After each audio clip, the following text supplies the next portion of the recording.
fit in the boxes. Stop it, stop it. Quitting was never an option. Exhausted, exhausted. This passion is never exhausted. And you cannot stop it. Nah, you cannot stop it. I had to switch up the flow, show you the way that it go. God is good, but this life is hard. But it gets better when you grind it smart. I'm just really trying to leave a mark. We tired of being who they say we are. That's the baton, we gon' take it far. Always been real, we don't fake it all. Tired of 9 to 5, just make enough to survive. Only living on the weekends. You really thinking that's why I'm alive? Busting out the scenes, time to live my dreams, do the things deep inside of me. This life, it continues with fighting me, but I don't have quitting inside of me. I will not jump in these boxes they throwing me. Talking to God and there's so much he's showing me. Shaping me, growing me, taking me sowing seeds. A growing tree, y'all get a load of me. Yeah, don't let them slow on me. I get the bag like a grocery.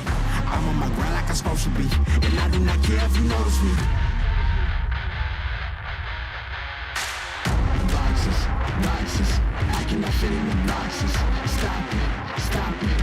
Quitting was never an option. Exhausted, exhausted. This passion is never exhausted. And you cannot stop it. Nah, you cannot stop it. This isn't a robbery. Hands in the sky if you got a dream. Learn nothing was blocking me.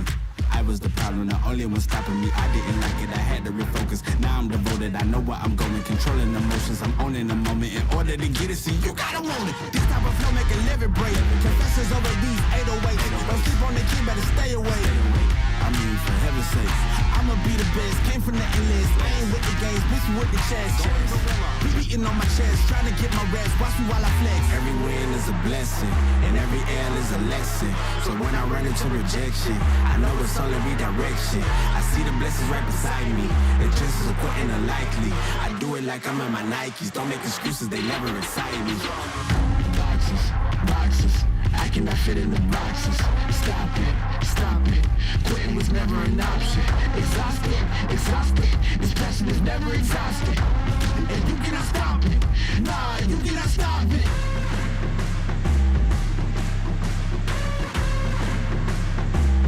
Quitting was never an option. And you cannot stop it. Nah, you cannot stop it. If you feeling, if you feeling, if you feeling, if you feeling, if you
Nevera from Clutchain came to the interview. Thank you so much for coming and nice to see you again. You played Sinners in your last round. It was a tough match for you against a contender for the title. So how it went? It was a really hard match. As I said, like as well in the pre-interview, that for me it's the strongest team in the tournament, and we're a brand new team. We need this kind of experience. We've watched it again. We reviewed the demo after our matches, and I believe we've become like stronger. So yeah, we learned a lot from this game. So what is the main thing you would say you took from the demo or from the match itself? I would say that we saw that we like some options in the maps, and like in general we like some options, some finish, and yeah, just I think a play style. Like here it was Ancients, so I believe we've learned a lot on the map, at least on the T side, because we didn't have a chance to play on CT side. Yeah, so you're a new team. You are now spending a lot of time together, getting better. So what is the atmosphere in the team right now? And would you say you are in a honeymoon phase? Is it coming easily for you right now? Like the atmosphere is really great. I wouldn't say it's like a honeymoon thing right now. But yeah, everyone is super motivated. But I just believe we need some work together still because we're new. And yeah, I think potentially the honeymoon is gonna come like really soon for us. I don't think we're yet on like the super honeymoon where we're gonna beat everybody like this. Today you are playing Unity, another home team of this tournament. What is the main thing you are afraid of against them? I know they have really skilled players, and they've been together for a long time. So this is what they have more than us, is like the experience as a team together. But I believe if everyone is doing their best, we can win this match for sure. Because you're playing your third best of one right now, do you feel like it's the positive thing that maybe you will play the most matches in the Swiss stage, that you take everything out of this tournament? Yeah, that's what I say to my teammates. I think it's really great to do as much match as we can, so we gain more experience for the next tournament. So yeah, it's not that bad to play many matches, but obviously, if you finish this tournament and qualify, it's like the goal. Yeah, definitely. Thank you so much for the interview, and good luck for today's match. Thank you. Bye bye.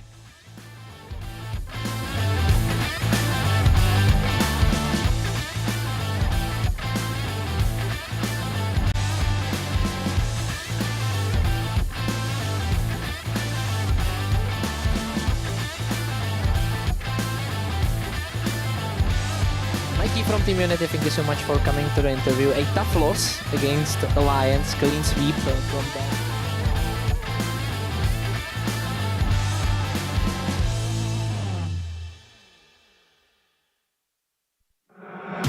Flame on max.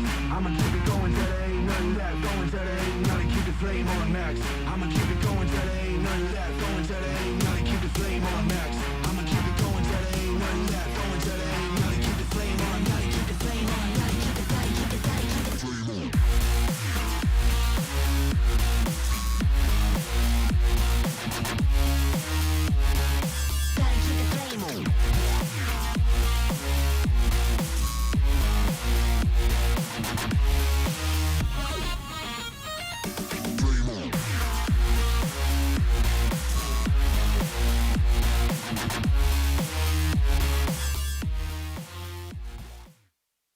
Mikey from Team Unity, thank you so much for coming to the interview. A tough loss against Alliance, clean sweep from them.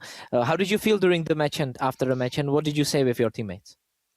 It was a pretty tough match, of course, getting 13-0'd. I think like we had good starts to the round, but then around the mid rounds and like late rounds, they were just outplaying us kinda. We didn't really have the answer to the stuff that they were doing. So yeah, they just played well, better than us. Yeah, obviously. Was this was this the first time it happened to you during a VRS tournament? Probably, yeah. I think so. Not the best experience. Yeah, of course. Today you are playing against Clutchain. You will be the favorites, and also you will play in a full roster. Do you feel like you should be now back on the horseback after that loss? Yeah, we play with Morisco still, but I think we should still win. I think we should be comfortable win. And with Morisco, how does the team work? Because he is an experienced player, he's a good player. Do you feel like there is a big change in how you play?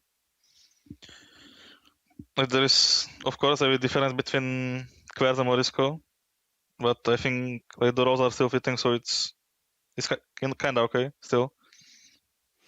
Do you feel like this is kind of unlucky for you because you have a sub in BO1s because there is a little time to fit the player in the team? BO1s are very quick this way.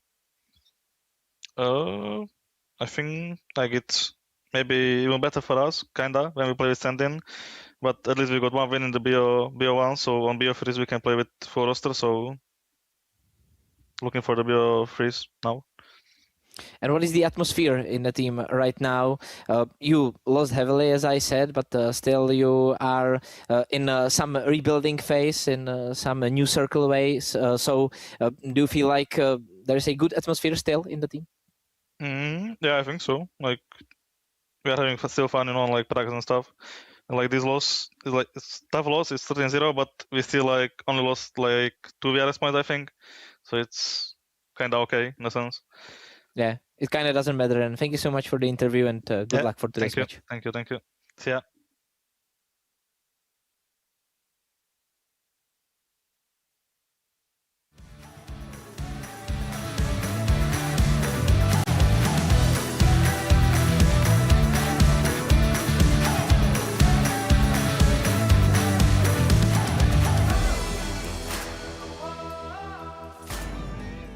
Nový Straight Wild Beat.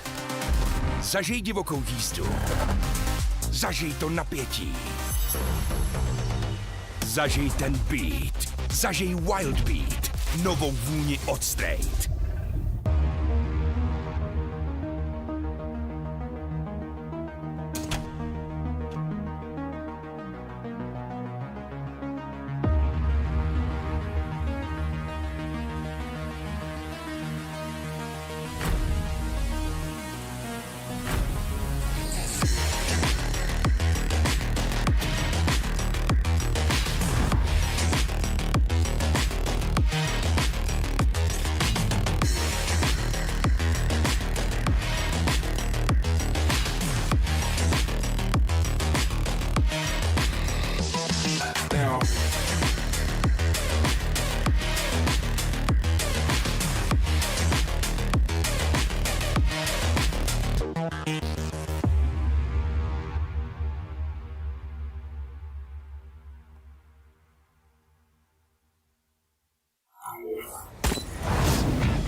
Tipsport je tady i pro tebe, Chameleone X, který dokážeš bez mrknutí oka sledovat současně 6 hokejů, 3 fotbaly, 1 tenis, MMA, košandu, šipky a párek, co ti právě žere bez.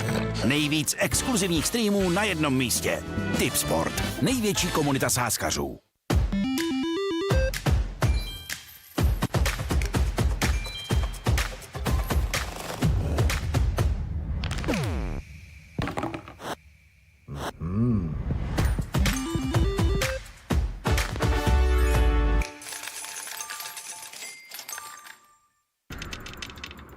One click is the difference between winning or watching. And this is the fastest click in the world. Powered by revolutionary hits technology, with custom actuation, rapid trigger reset, and click intensity, tuned to your competitive play. We didn't just evolve the click, we reinvented it. Pro X2 Super Strike. Tati, už jsem to vymyslel. Nemusíme tady mrznout, už vím, jak můžeme letat. No to půjde těžko bez křídel. Máš pravdu, ale proto tady mám Red Bull. A ten nám dá křídla. Stačí, když se napij. Aha, a jak asi? Ale tati, prostě se napij. Počkat. A co to je? Co to je? 40 pod nulou to je. Nebo jsi smyslel, že tady zůstáváme jen tak pro zábavu? Red Bull vám dává křídla, ale jen když ho piješ.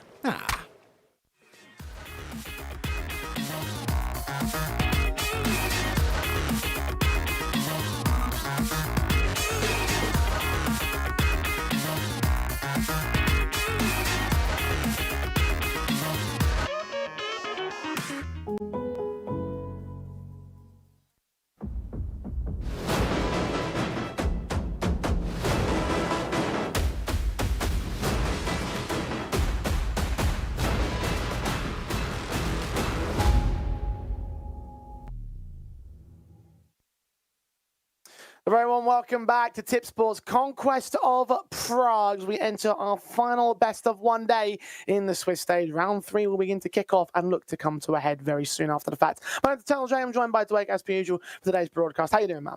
Look, keen to continue on with the majority of games because I think there's been some teams that have really let us down in this competition. There's been some teams that have really surprised with how strong they look.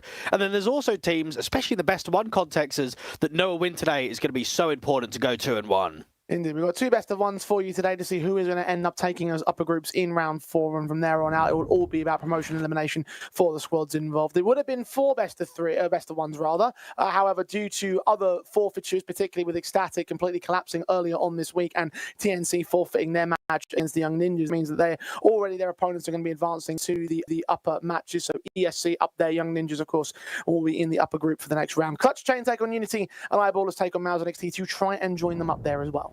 And it really has felt as if these last couple of weeks we're getting a lot of roster changes, right? I mean, you mentioned Ecstatic. We didn't really think they'd achieved very much this year. That lineup's basically dead.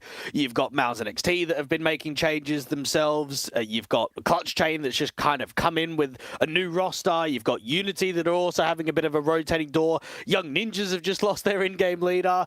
There's a lot of movement in Tier 2 right now. Yeah, I guess probably is the expected sort of position out. We're leaning into the major. We've gone past the major cut-off point, and now there's a lot of spots up for grabs and higher end teams that are looking to make their names or looking to rebuild or looking to just find changes to the status quo to give them that next boost back into the next season of things. And of course, going to get even worse when roster maniac happens after the major. So just a little preview for what you're going to expect to see in the higher echelons of Counter-Strike as well. But focusing more on the Tier 2 space, and particularly here at the Conquest of Prague, we got our first matchup on screen with Clutchain versus Unity. And look, you mentioned a moment ago, Unity having a couple of rough draws as of late, in particular with the roster, and rough draws in terms of the competition as well. They've had a very rough last round at 13-0 against the Lions. Probably going to knock the confidence on my perspective for this team. Yeah, I think so. I think in that series, there were moments where they could have posted a few rounds, but for the overall picture of that game, they were just getting out-fragged. They were getting deleted.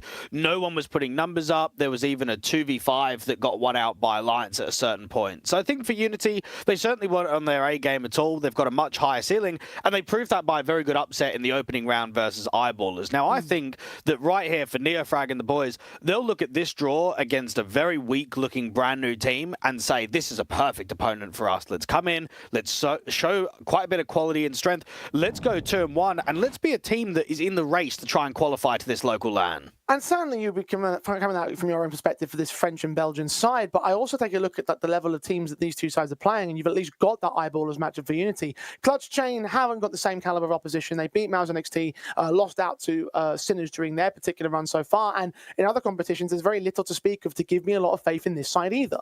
It's difficult, and I think the best of ones is probably the best that they can hope for, because as soon as they get to the best of threes, you don't have the depth of the map pool, do you? You're not playing enough officials, you've not been together for very long. I think for Clutchain, what was a bit disappointing in that series against Sinners is that no one was shooting back. It wasn't even as if one player was maybe carrying and everyone else was letting them down. So you've got both teams that really underperformed in that last round, and they're looking to try and change it around now.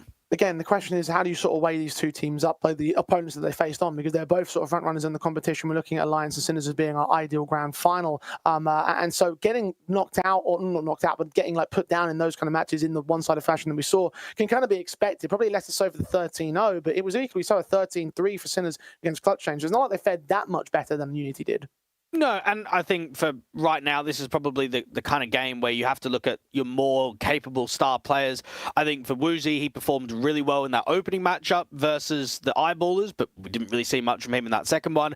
I think for Clutchain, Scream looked quite decent in their opening game versus MOUZ NXT. Navira taking on some new capabilities of roles. He's an AWPer right now. He's an in-game leader. So I'm going to be looking at the majority of the veteran guys on Clutchain to try and show up. But this is a game, and especially with the players in the server, there's a lot of experience. There's a lot of, let's say, success. It's just that how long's it been? I mean, Unity's success is very recent versus Clutchain's players. Indeed, and that's sort of like the key difference, right? Because in terms of overall experience, you would certainly put it up towards the Clutchain side, but it's more about the more modern day sort of landscape of things. And knowledge and experience can only get you so far when your opponents are shooting harder. I think that Unity are going to have that much in their favor because that is the thing that they've got the most. They've got that playing experience and the higher levels of the tier 2 space in recent times, not necessarily going so far as to make deep runs and win out titles or make land environments, but it's certainly a damn side more than what the Clutchain boys are doing, and I wasn't really impressed by them during their matches so far in the competition. So again, very difficult one to weigh up, as you mentioned earlier. I am going to kind of back Unity by default here, but it is the best of one. We know how wild these kind of matches can be. And we know that for Unity, they play a lot of officials on HLTV. They've got a lot of reps on Ancient, quite a lot of Inferno, quite a bit of Mirage, even Overpass. Not a great map for them, but they're getting a lot of, let's say, official time on it. You can't say that for Clutchain. I mean, they've played 2 HLTV games as a full 5 team. That's so difficult coming into any competition if you're just not getting the matches, you're just not getting the invites. And look, it won't happen anytime soon. They're going to have to grind a lot of these open qualifiers to get into tournaments and eventually get on the VRS system. But you even go towards Inferno as a best of 1 being played out. Unity picked this map in best of 3s. It's definitely not their best map in the pool, but recently in that Logard closed qualifier, they picked it against Qual 4, they picked it against Blondie, they picked it against Basement Boys. So 3 out of 6 best of 3s you play in a tournament, you're picking Inferno, and you get it in a best of 1. I mean, that's a great draw. And you contrast that to the opposition of Clutchain, who got a 113 loss to the last resort during ESEA Advanced. And it's like, well, what have you really got to work with on the French side that will make you, again, have any faith in this side? That's what I'm looking for the most right here from these boys. It's about trying to reinstall the faith in this team because we don't really know what they're going to do. We don't really know exactly what the aims are, or what the propositions, or what the potential is behind this roster. They certainly are old boys and they are more experienced pieces, but experience, as I said before, only gets you so far. I don't think it's going to get them far enough against Unity in this one. I'm going to back the Unity side to win this best of 1. Yeah, I am as well. I think it could be quite comfortable, especially if Neofrag and Mikey start demonstrating a lot of individual talent. They're always one of the sides where if those 2 guys in particular are playing well, they can beat and upset some very good teams. So I expect it to be comfortable against the French. And Inferno is the next battle round of the Conquest of Prague. Unity take on Clutchain in our first best of 1 of the day. The penultimate best of 1 of the Swiss stage. The Pistols are live and Unity are on the CT side to kickstart the Sunday of the day. Woozy, very aggressive, just a spot towards mid, jiggling out here in the brackets, just on the edge of Boiler. Now, they've got themselves a triple A setup, and Woozy is just searching everywhere, seeing towards the apartments, looking down for mid. No contact just yet. Neofrag is further back, but there is some util for 2 high. He's got a single flash. I'm thinking Neofrag's going to get the hell out of dodge there. This is the flashbang coming in from the Clutchain side of things. Got some utility as well to get into that bomb side. Navira and Shogu have it as appropriate. You've got smokes in on both those individuals, a Molotov and a flashbang, depending on who you look towards. And the banana take is going to rotate away from the T side, so mid-access, bomb still up towards top, so has option to rotate with, but it looks to be an A commitment in full. I've never seen that before. So there was a Julie and a USP being jiggled over towards the B bomb site, spot the half-wall with the USP, and then go back out towards the Julie. So they don't know that there's 2 in play.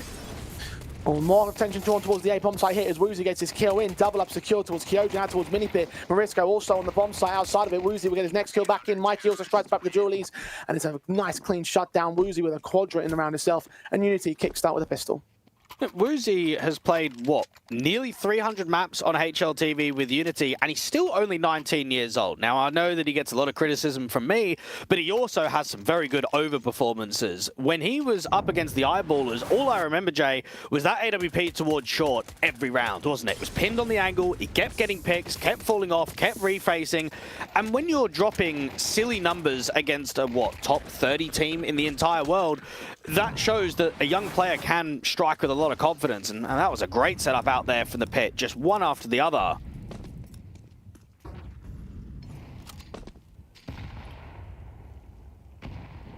Excellent work being done on the Unity part of things.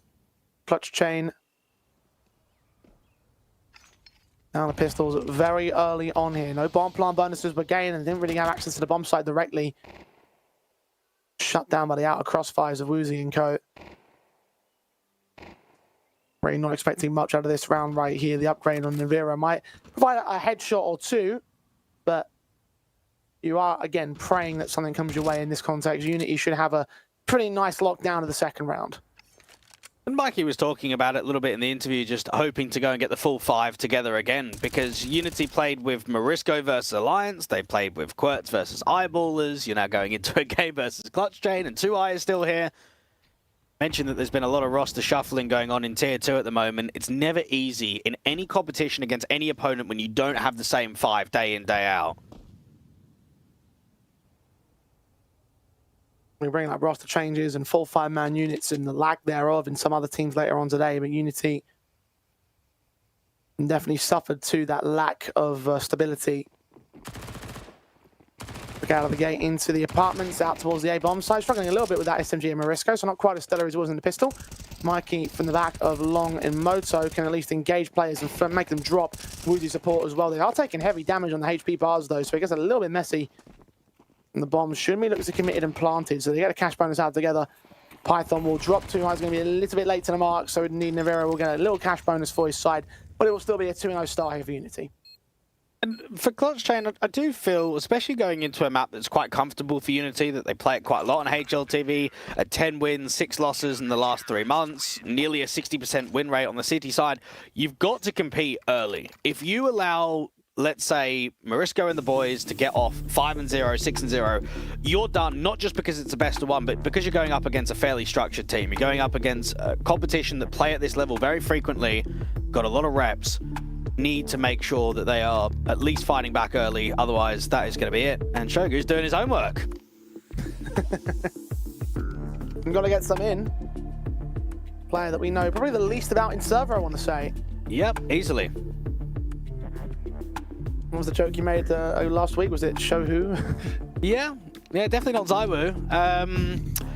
Yeah, 9 maps played on HLTV, 2 of them with Clutchain. Look, it's always nice to see some new generation players coming through. Surprising that he's 25 and not younger, considering that he's not played professionally before. That's what it's all about, especially with some of the, let's say, these older projects. You do need to get a bit of youth in there, right? You do need to try and squash some up-and-comers. You can't just recycle the old guard all the time. See Dignitas as a perfect example of what we have to, what we have to take stock in that respect. They have Halls like a platform, and he's now performing. Maybe this could be the start of things with Shogu, even if the performances haven't quite demonstrated in the early tenure of this Clutchain side. This early match, certainly the case as well. 0-2 for him. He's not the only player down there at the Clutchain camp. Haven't had much opportunities with the eco pistols of the first couple of rounds, making pretty easy work for Unity. The rifles are now out. The AKs across everyone on the T board. It's very passive on the Unity contact here. Back on the bomb sites they're playing, retaking nades off too high. Ensure they don't get any real banana access or control, and they won't be happy to begin with. The counter util towards top banana is going to funnel the T side away, and I think that's what's difficult with playing Inferno in a best of one. Is it's not a map that you can upset very easily because it's not very dry. You can't just take a lot of jewels. It's very slow and very methodical with util and timings. Came with that incendiary just coming down ahead of the half wall. The HE's not quite landing as perfectly as they could have done. The Airfrag does find his kill in the end. It's too high weights and baits and comes in through with a spray, but damage to Navira at 2 points of health is as far as he can go. Shogu The returning frag can maintain a 4-on-4 for Marks on the air frag. Now on site with 3 kills on a sequence. Quick burst to the head of Shogu, Python, and Kyojin. And Nivera on 2 points. Alpha's got nothing left in this round. We might look at Scream as someone that was an ex-tier 1 player, played at plenty of majors. Well, what about Neofrag? I mean, he did the exact same thing with OG. He's a recent tier 1 player. He might have been dropping down in the tier 2 divisions ever since that project, but he is the most experienced player here for Immunity, and he made that look very easy. Yeah. You've got 2 players on B without blocking util. There's no more incendiaries, no more smokes. There's no util to slow down that offensive, and he just rips. He was doming. And it's like he had a FAMAS. Like, he didn't even have like a main staple CT rifle. It was a weakened weapon, and it looked as easy as that. Like, that's a concerning sign for Clutchain in my eyes. HP bars aside, didn't get much to return. Of course, rightfully, he gets one of the 3 AK saved over by Unity in this round. 3-0 starts. Clutchain. Nivera held on to his life, so he can bring an AK together as part of an overall half invest, kind of like a hero setup overall. Very slow to begin things off. Only 2 kills deep in these 3 rounds. Unity will look at this next, let's say, light investment and hope to not drop many casualties at all. Now, I don't mind the hero here at all. You've got some upgrades, you've got a bit of util, you've got a lot of Kevlar. You just need a playmaker, and you're right with the numbers. If it's being so low, then we're not really seeing much of it. Marisco out towards the apartments, about to double up and drop that AK. Oh, very messy from Nivera. Thankfully, it was just as messy from Marisco's parts, and Nivera can take that one responsive. The M4 shouldn't have fallen into T-side hands, though. Don't have a lot of apartments presence there. They could try and take it away, though. The CTs haven't got any to respond with. AWP and Woozy just watching the mid and brackets access at the T-side line. No one will be received just yet. Now Nivera has grabbed that M4, and they can hear those footsteps, so they know that they probably have picked it back up. Gojin's been past the AK in the meantime. And Scream will get his hands on the other rifles with the 2 high HP players here for Clutchain that will try and lead them into the A site. Woozy just posted, and without this util, it's just going to be easy pickings for the AWP. Dry peek, shot on. Back turn towards this long position. Check for Neo. Frag does get killed off in the end by Scream. He now stands in a 1 versus 4 with 1 pickup found. He needs a few more headshots out of himself. 30 seconds remaining and just cut down by Mikey in the swing out with his head turned the wrong way at the wrong time. 4-0 start for Unity. And don't get me wrong, I think open qualifiers are necessary, and I think they're a really positive addition to a lot of these tournaments when VRS is involved, because otherwise there's just no way into the circuit, right? There's no way to get into Tier 2 if they don't get featured. But what you find with a lot of these open qualifier teams, especially when they get given a chance, is that they're just not ready for the level of competition. And I think that's maybe what's happened to Clutchain in that game versus Sinners, in this matchup versus Unity. And then the next question is, well, how long is it going to take for them to at least even be ready in Tier 2? I don't know. I don't think it's an answer that you'll be able to find.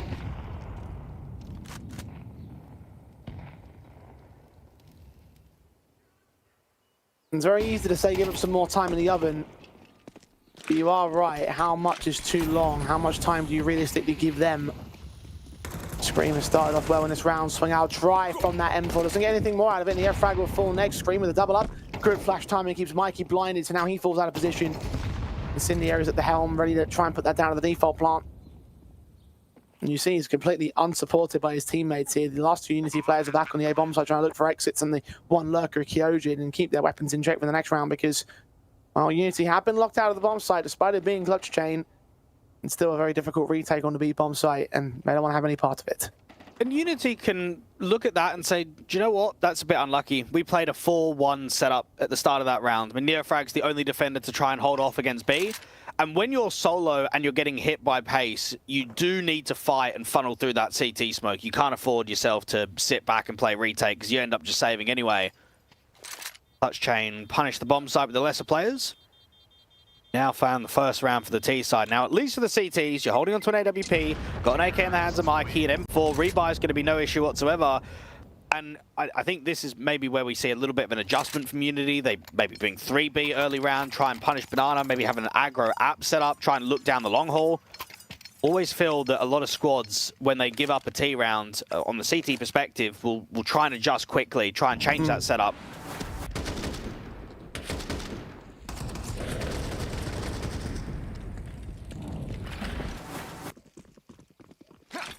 It was the first of the board, a Clutchain here in round number 5. In round number 6, we'll see the rifles returning from Unity with a 1 saved AK on Mikey still in play.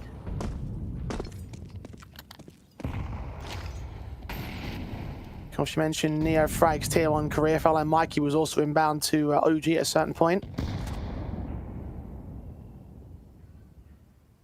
Several players of this Unity side and of this scene hoping to make their moves upwards in the tier 1 circuit. It hasn't quite happened, unfortunately, in Mikey's case.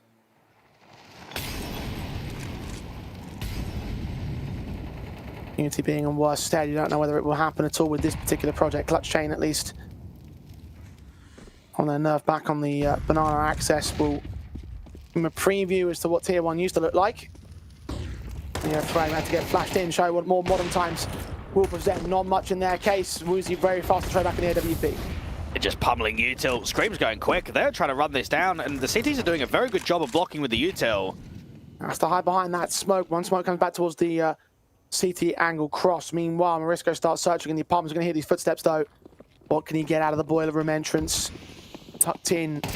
Checked. Still finds a dink, but it's still better than the AK. Navarro can track him down. Mikey hoping for overextension of that bomb carrier. Unable to see much, though. Players on site. Oh, just caught pixels, but didn't quite find him. The HE, little bit late. Does catch the kill, but lets that bomb plant go down. He's still trying to lead them back in. He's got backup right behind him. The third player still on the way in, though. Oh, Scream activates a little bit too early, and now the banana player could just facilitate in from brackets. Back there, we're just trying to clear out any more extremity angles that Clutchain might hold from, but there are none at the moment. Kyojin and Shogu both centered up. 1 on 0 kills, 1 more on 1 kill. Kyojin looking the wrong way, gets caught by too high. And that's Shogu alone. Headshots required, getting nothing more than damage. 1 kill finally found. Neil for the second. Third kill being stalled out, though he's just done enough. And that will just about be enough there for Clutchain's second. Unity, a little bit too late on the retake there. Did come in damn close, though. Yeah, it's a 3v1 where rather than just getting someone onto the bomb, they want to just all swing together. Double short, double moto. You're expecting to get a really quick trade, and there's an unfortunate lineup for a very small amount of time. And that retake was looking extremely promising. They take their time, they're funneling players out into the open. And they just couldn't quite trade him. 2i definitely had enough time to get onto that bomb if they get the kill in cleanly. But not to be. 4-2. And now the CT buy, it still looks strong, but we are seeing the weakness of a couple of rounds in a row of what that does to money in the reserve.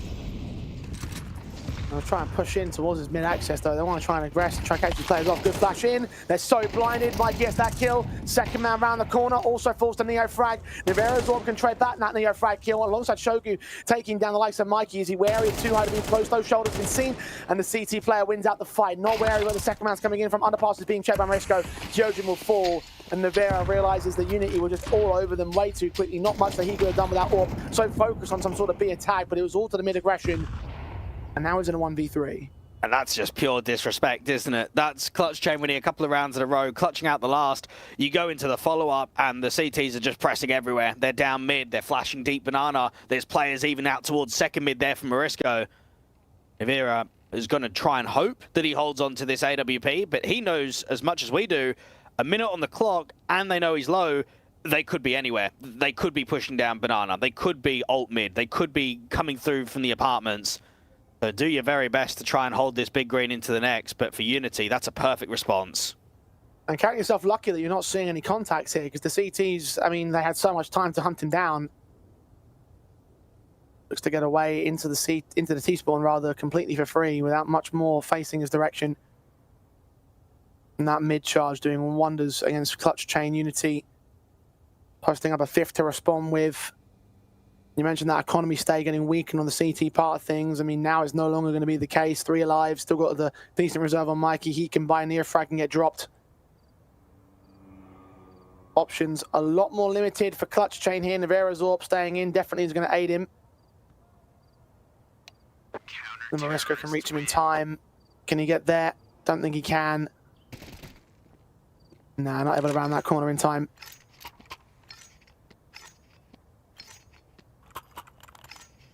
Unity right back on their high horse. Let's see what Clutchain can respond with. Well, Inferno, again, one of those maps where you just can't generate a huge amount of pace on the T side.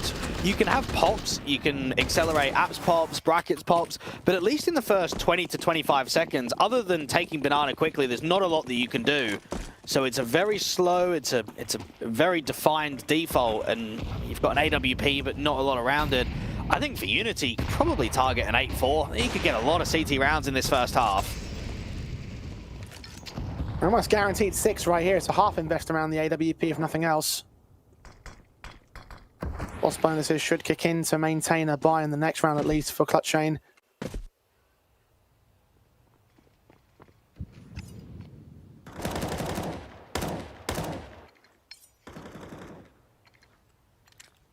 Defaults receiving nothing of the CT contact. Just gone near fragging banana, 4 men on the A defensive, and, well, just no map control being taken by Clutchain at all.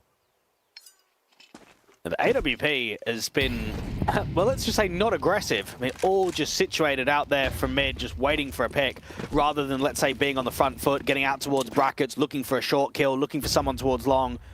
And they can start accelerating, and Neofrag's got a smoke. They might still disrespect this and go through anyway. Going to the cross, and now he's there. One player's revealed in the open. He's tapped blindness, can only do so much. He reveals that AWP player, and Nivera does not hit his shot. Bad Neofrag gets some tickle damage.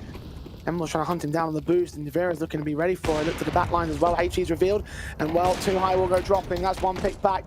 4 on 4. Bomb plant finally will be secured. Retake is on for Unity.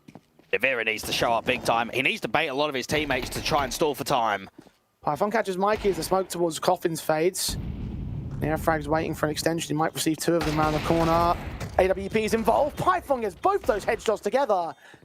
And his pistol shines bright. Finally, a great individual moment from the Clutchain side. Triple kill, Quadra denied. Shogu takes the M4 back on Morisco. And Clutchain steal one. Indeed they do, but I do look at it from the perspective of Unity, especially the callers and the captains right now of 2i and Neofrag. And just remember, the scoreline is 5-3. They've won a 1v3 clutch on the A-bomb site from Shogu. They've won a very light eco round. When are they going to win a gun round? I mean, I know that it's a best of 1 and all of these rounds, they do add up and it makes a difference to the economy. But if we're just comparing gun v gun round success, I mean, it's night and day. We're not seeing much from the French at all. Well, if the round themselves should get picked up here in the case of this force buy, or half buy, as you could say, the upgrade pistols and Mike 7 and Mikey, scout involved, it just went down on Morisco's part. They can try and even up the board and try and deny that 8-4 or better. Unless shenanigans happen, and Mikey certainly tries to install some shenanigans. 5-7 nearly gets the kill from Nibira. Got dinked down to 10 HP.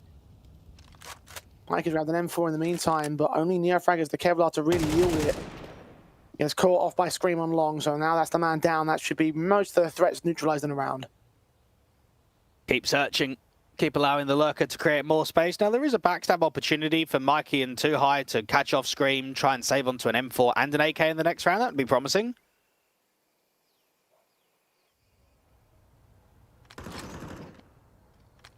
Mikey does get Scream in the end, so that's a casualty. Scout player moving up. Shots can land against low HP players. Indeed, Shogu's going to fall. Bombs around the corner. They could be on for a little bit more here, actually. 2-on-2. He backs off towards second mid. Here's him coming. Bash is being sent. Too High is going to get checked on. High HP player just seen. Cross going to get locked down. Nivera's AWP also going to get backstabbed as well. Jump facing and just trying to bait him out. Shots are missed. AK tries to engage. Just missed the mark from Mikey. Barely mistimed on that one. Nivera's still low. And Screamer's going to try and hunt them. The Python Rods are going to try and hunt them down. Takes down Too High at last. It's all on Mikey now. Oh, very difficult clutch. You know where one player is. You're expecting Nivera to also play time. You go for this. I mean, there's no armor, but I think if you're Mikey, you're smoke clearing, you're thinking, I might as well have a look in at least.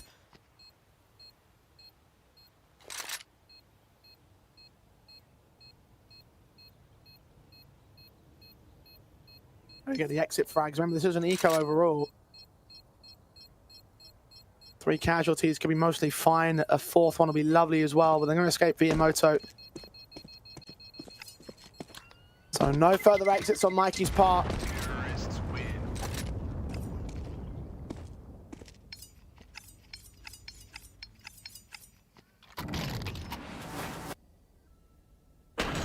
Unity got a lot closer to stealing that round, and you'd be comfortable with Clutchain though.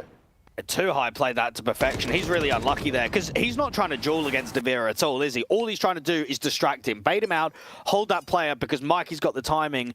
And if Navira didn't accelerate straight away, let's say that when he gets baited with that AWP, if he looks for that challenge towards second mid, the round's just over. Bomb just gets dropped in the open. Python's then got to win a 1v2. Very difficult. What a shame. Oh, that was a couple of ticks. Just got around the corner.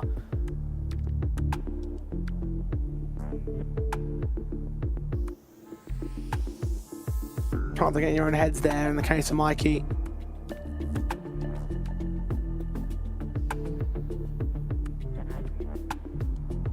One of those moments where you might look back and say, listen, I was an extra step ahead of it and literally just one extra, meter or so forward and I would have gotten that kill.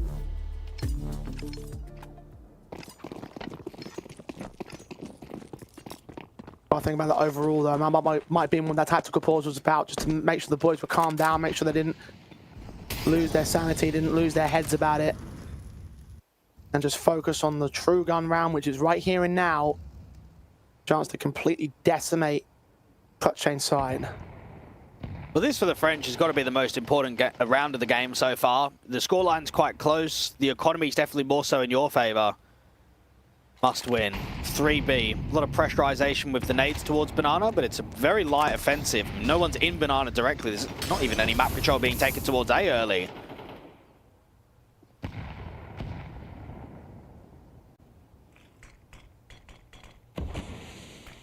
Where's he sat? Sees the gun barrels. Flashbang doesn't affect him in the slightest.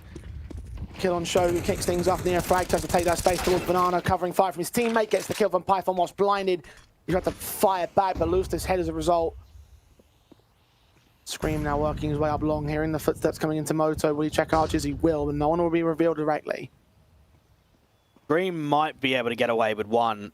The problem with this lurk is it's going to take a while because of that smoke clearance, and now they've even seen the bomb.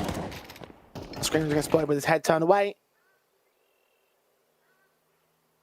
And now Too High can grab an AK, fall back into that be defensive with near frag involved. AK shots were heard ringing out towards Banana as well.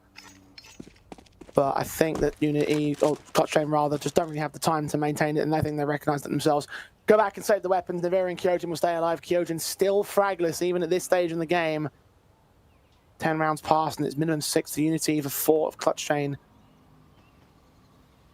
A lot of save T weapons not aiding their economy stay. At least there's cash in reserve to buy again. Counter-terrorists win.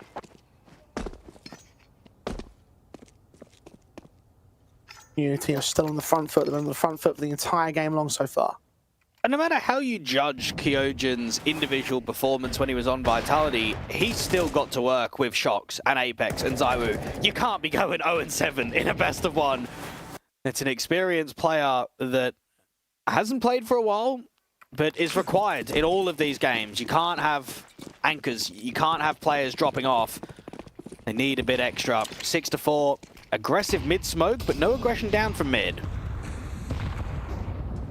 HG's on Scream doing damage. Navira inside that smoke. HG's just sailing right past him. I think that will land a little bit. They're just so aggressive on Unity's stances here, knowing the Clutchain have been very passive on the map control. Shogun's going to try and exploit that aggression. He's got himself posted to an off angle in the hopes that they regress down mid and brackets, but I'm not going to go that far with it on Unity. Even the Banana players that were pushed up midway through Banana have backed off. Frag is just going to keep jump spotting, and then as soon as he gets contact, that's when he can put some util down. Molly in deep. Still plenty of time on the clock for the T's to retake this space. Now, 4A would indicate that when things get silent, that's where they're just going to sit back, try maybe get the AWP to lean in towards brackets, just get some vision towards that area.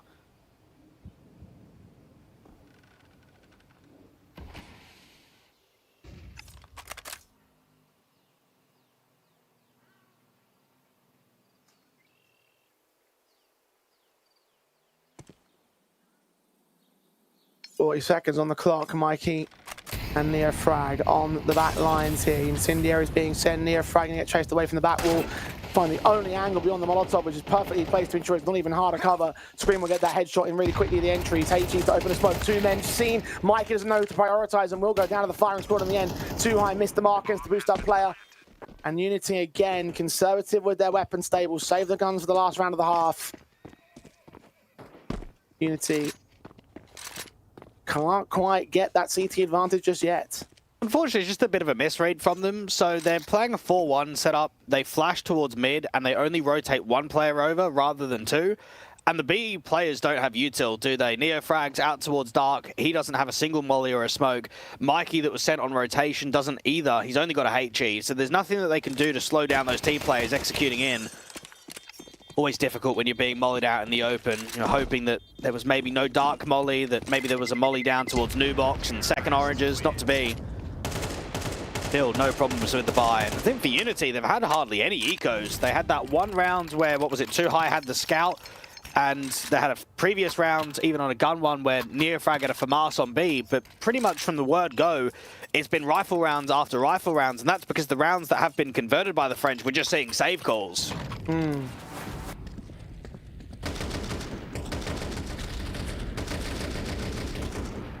B has been the more successful site for the rifles to hit with on Clutchain's part.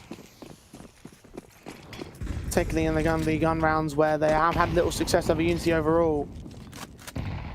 HE damage, nice and effective from Neofrag to start. They're going to go quick with this. I mean, they've got several players up there towards the top of Banana. Navera's going to land that kill on Neofrag, just certainly could confirm it. Too High, counter flashes involved. No, he's out there. Blind shot on screen, connects that headshot, looks up towards Python at the right moment, but doesn't hit the shot back on a return, and Navera's orb can strike on Woozy, and it feels like Clutchain have truly warmed up now. Another rifle round to go their way, and Navera's looking to hit another orb shot, can't quite land, the bomb plant will be secured. Mikey and Morisco. 2v4 retake, no choices to save this time. Have to go in the last round of the half. The Ocean's being tested, but he's hunting his second kill of the game when the man swings up, spray through, he goes down. It's all on Morisco in a 1v4 that he just can't win. No, nothing in this, and all you can say is good luck, mate, because you ain't winning this 1v4. You know, if they were going to have a confident half of this one, the starting advantage felt so secure, but Clutchain finally coming into their own. Their T side will even the board to turn over the half, 6 apiece between Unity and Clutchain.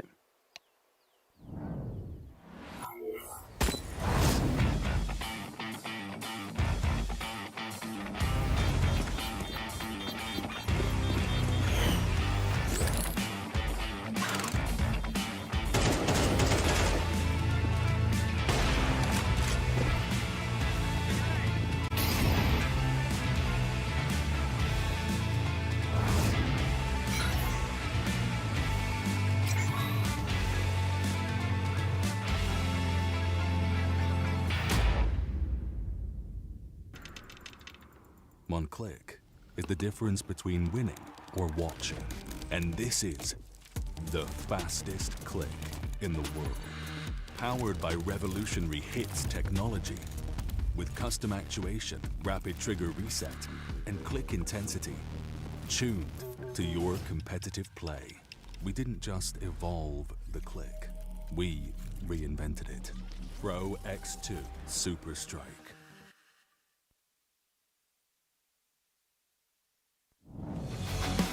Game on in this matchup between Unity and Clutchain when it felt like Unity were going to dominate their way through this one. It looks like Clutchain are going to have something to say about that one. 6 apiece. It was a pretty one-sided 4-0 start. Maybe there's something still left in the Frenchman here as they move over to the CT side of Inferno.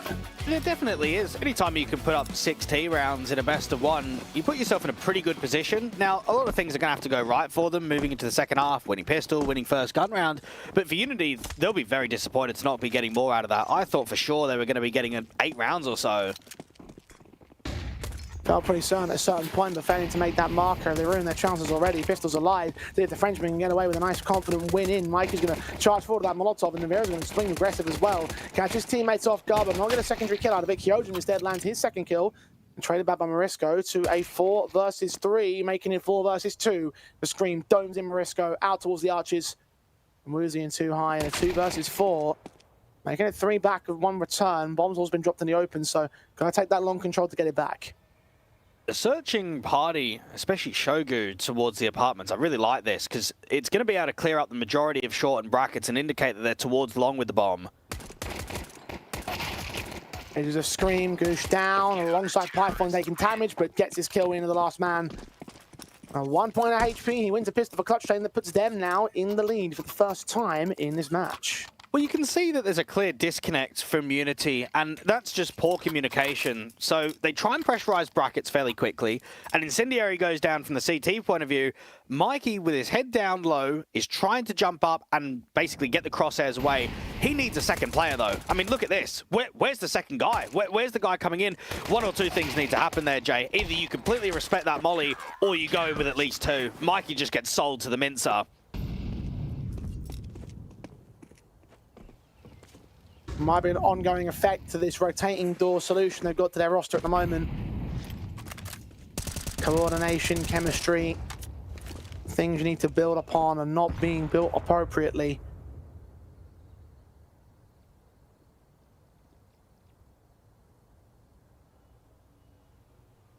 Seeing what we saw against Alliance the other day, started to get concerned that Unity also suffer similar fates of losses to teams that they probably shouldn't be doing so. At least two eyes domed in Shogu here on this eco. One of 3 Eagles in play, and they strike down the one man. SMG of Kyojin will drop that bomb in the meantime. Calling in the back of Navira, who will also strike back with a lineup there on 2 high and Marisco. The Eagle overwhelmed in the end by the SMG, and now Mikey stands alone. For Unity, I think it's very important to, at bare minimum, get towards the play-in best of 3s in this tournament, because they've had some tough losses recently, haven't they? They had a last-place exit on LAN at Rogue Journey. They probably should have qualified to that was it the 50k LAN that's in Barcelona next week? They lost out to the Colossi side. What was that? Innocent and Sobel, the polls over there. Yeah. And that went down to an 11-13 when they were up. They probably should have closed. They didn't even qualify to the Nobwin Clutch series this time around, so they've had quite a few failures. Not to say that they're going to lose right here towards Clutchain, but knowing that this is a local tournament, you've got to be in the running. You've got to try and make sure you get to Prague.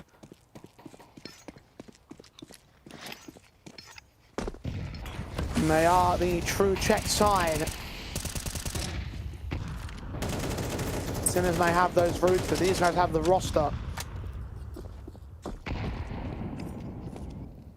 For the 4 Czech players in mind, you really would want to hope that they would be able to make it up to that position. Fight to conquer your hometown city.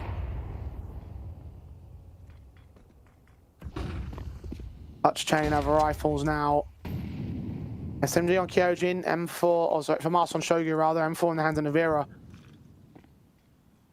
Galil is a weakened element on the part of the Unity side with the AKs across everybody on the T side line.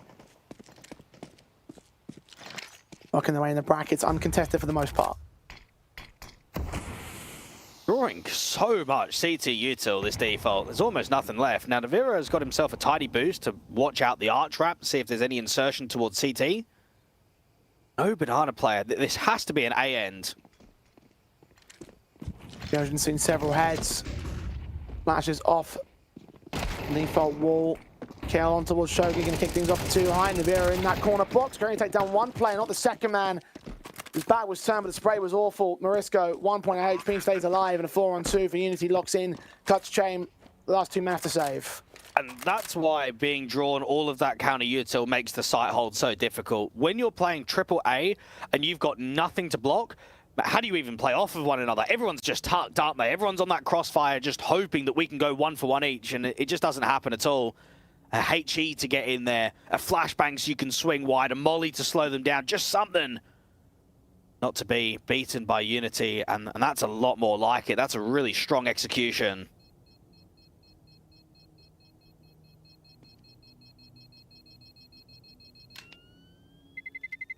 Starting there, half and a high note, 7 to the board, 1 more to go to equalize quickly to Clutchain.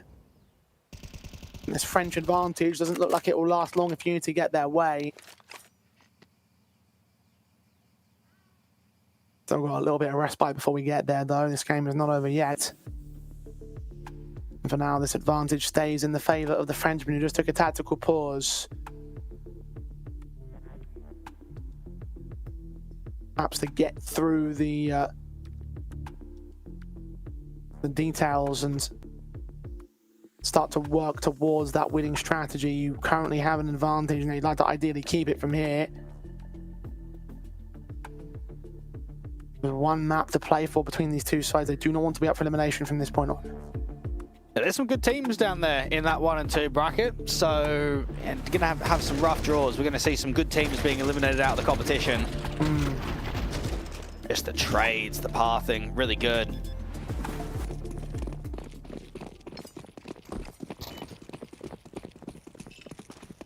Let's stay that way.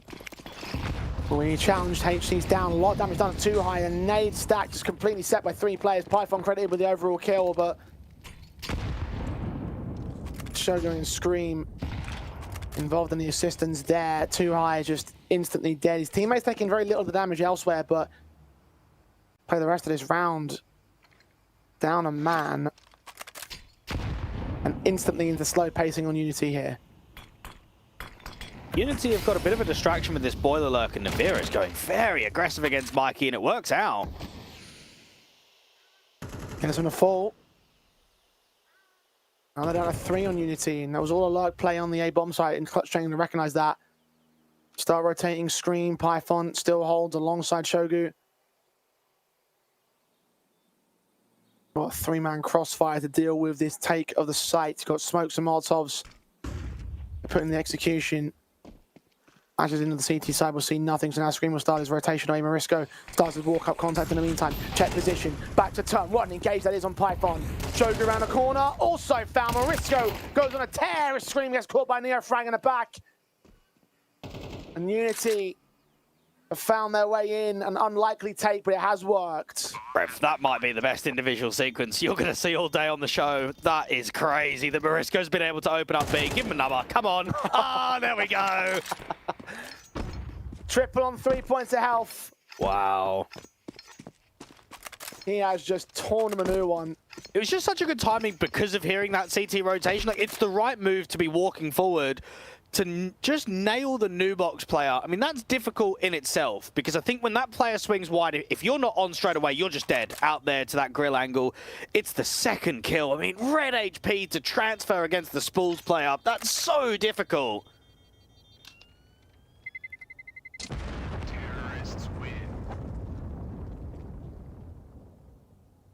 And Clutchain's lead was indeed short-lived. May the memory forever live in their hearts and minds, but now you need to get back on the game, because Marisco is absolutely done ya. Incredible stuff. One rifle held over, not a lot of cash to buy around, and they're going to go harsher eco, so Unity indeed will take this lead back.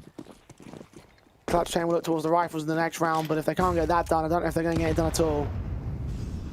This is an important round for Unity to just make sure that they're not losing too much economy. Anytime there's a hero weapon and not a lot around it, you want to be keeping 4, maybe even 5 alive. Do not take mass casualties, and it's a really slow default. They're expecting aggression banana, they're expecting aggression mid, they've even got deep players towards the second mid, spotting for the apartments window. Very slow to start.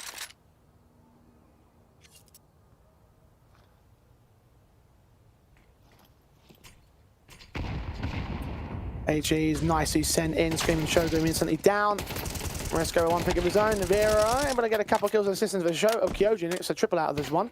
Bomb dropped an orb, also being flanked into the apartments. All just revealed by Mikey. In a quarter out of this one, he's challenging that AK up range. Smokes in the way of brackets. Force forward on Mikey, doesn't quite land. They do get a few tag offs. I can grab that bomb, try to recommit towards that B bomb site. Kyojin think they might be still on the way towards A, but just damage at this stage is all he can really get. Pretty good round, considering that there was a double HE kill out there on the long sides. You don't often see an M4 doing that much. It just sells his teammates perfectly. That's how you need to bait them when you're working with that setup. No point going for even an exit. Hold on to that M4, can upgrade to an AK, make sure that that gets saved. And Unity get up to 9. Now, I mean, you'll probably agree here, Jay. It doesn't matter if it's a best of 1 or it's a best of 3. If we're looking at a mismatch between an experienced side and a new project or just inexperienced players, the deeper the match goes on, you always favor the more experienced side. And it might be T side of Inferno. I'm backing Unity all the way now.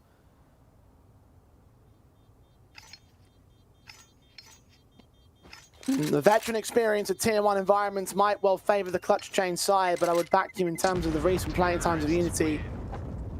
A lot more active, a lot more recently. They aren't players coming off of hiatuses and the like.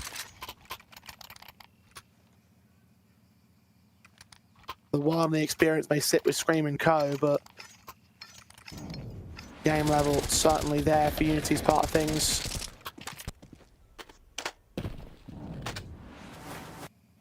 With them back in the lead with a rebuy up for Clutchain, they can at least have that AK like you mentioned, saved to the previous. Orbs brought back in for Nivera. Still got so much more to contend with as Unity. Cells up. 8Gs onto Nivera. AWP posted out towards this stack. Delete from his teammate just to ensure that nobody's in those corners. Flashbang sent. The swap shot just fires immediately. They head out of the way. They won't take banana access just yet. Wait out the further util, and now they start to move. And it's just very good basic fundamentals there from Unity. It might seem like the smallest thing, but taking banana, no one even jiggles until a flash pops. And in case the AWP is posted, or in case there's an aggressive setup somewhere around car, somewhere against half wall, it's always going to give you easy information and filter those players back. Now, I mentioned previously that the CTs didn't do a good job of holding on to util. Look at this. Not even a minute on the clock, and we've got 2 smokes and no incendiaries. Mate, you are really going to struggle on site holds. Molotov's on Nivera, burning him to a crisp. He does take Mariska out of the round before he falls. Now it's all on Python to defend. Backup's on the way, he's trying to hide. They can fight, though. Putting on this Woozy and spray back towards Dark when Neofred's going to get caught beyond that smoke. 2 Ike in trade, but now he's all alone. A half HP to win a 1v3. Doesn't be something special from him. Smoke. Start to clear over at the cross. He's going to clear out all banana first up, though. Bomb is exposed. Here's him coming. Incendiary has been found as well. Smoke, actually, rather. Tapped once. Check the site. All back to turn towards banana. He runs out of ammo. Gets that kill on Kyojin. Bomb tapped again. 15 seconds. Just jump facing. Trying to get them off it. Diffuse held. Needs to spray through, and Shogu just takes that chance to slowly swing and get the 9th round here for Clutchain. Yeah, so there's a couple of things to unpack there. First off, excellent hold from Python on the bomb site. Very difficult when you're alone, because you've got to fight everywhere. You've smoked yourself up on the molly. You can't really transition towards that left-hand side, so you have to go towards the right. He gets a very good fight, and then 90 degrees to the left-hand side, ends up with a double. Now, Mikey was an extremity player. He was late lurking towards A, and I think he activated slightly too early. He wanted to cut rotations from library in towards B, and he ended up falling before the B commit, before they'd even got the bomb down. So if it was slightly different impact from Mikey, I think we're looking at a very different round. Unity will not be happy with how that's panned out.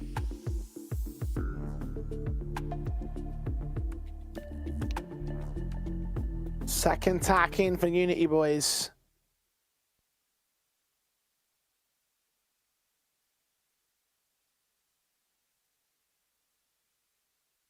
Check core.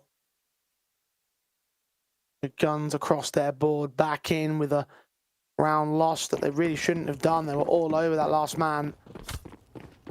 Huge sequence out of Python, saving Clutchain once again.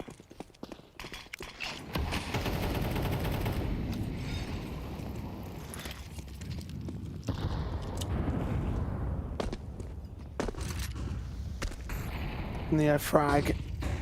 Initially prodding in to try and check out his banana access. We'll get his kill together alongside Woozy from beyond that smoke. Scream and Python both down early this time. Damage has been done towards both players' HP bars, but Unity are up on 5-on-3.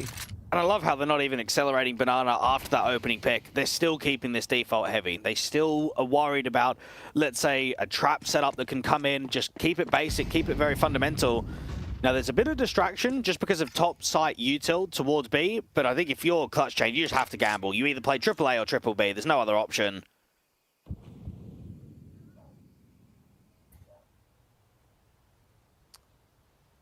Unity. Back to slow passiveness. Careful consideration of the rest of this round here with Brackets looking to get taken. It's really all down to the A gamble on Clutchain. They might be able to find that out the hard way, though. So they're going to be tilting into that B bomb site, all for a bit of a ruse here. The bomb's still out towards Brackets. Kyojin will search the apartments, spot a player, and they might start to realize what's going on, although there is a walk out towards the B site happening right now from Neofrag, so that bomb's going to reconsider, and they will pick the safer bomb site in the end. Now, Unity don't have a huge amount of cash, but they still have a lurk from Mikey towards Apps and second mid. Personally, I'd like to see a little bit of a hunt. It doesn't mean sending everybody into trying to get these last few CTs down, but I think at 9-9, with loss bonus not really here for the CTs, even one kill, it could make quite a difference.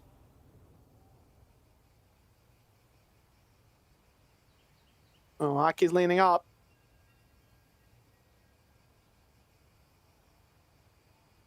Gyojin checking.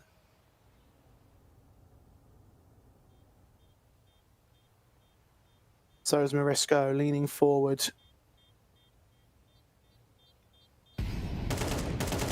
Fights his fight. Gyojin will fall. Nivira's AWP will land on towards Morisco for one exit frag. Mike is still looking for that AWP, though. If he can take him down, it'd be wonderful. Shogu with her footsteps. Will that bait him in? No, it won't. Mikey backs off. Still an extra pick on top of the casualty count. It does put them on the back foot. You mentioned the already lacking funds on the part of the Clutchain side, so this will affect the buy. Well, I can guarantee if there was 3 alive, you get yourself a good buy. Because there's only 2 alive, you might not want to force. You might look at this and say it's better to half an eco. That's what's going to happen. A Scream is buying fairly heavy. It's very tough indeed.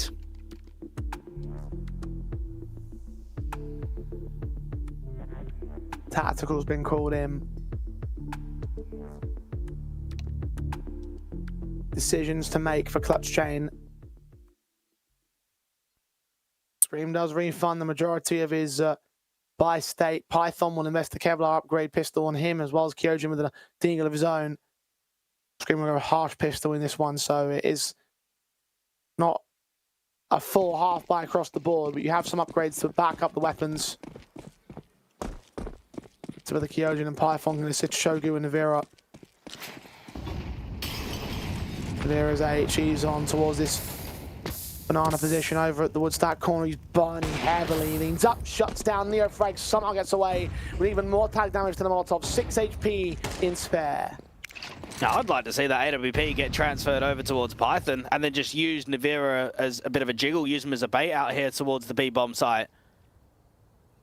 Now, even though it's an opening kill, we're still not seeing a gamble stack. We're still not seeing them stack up one bomb site heavy.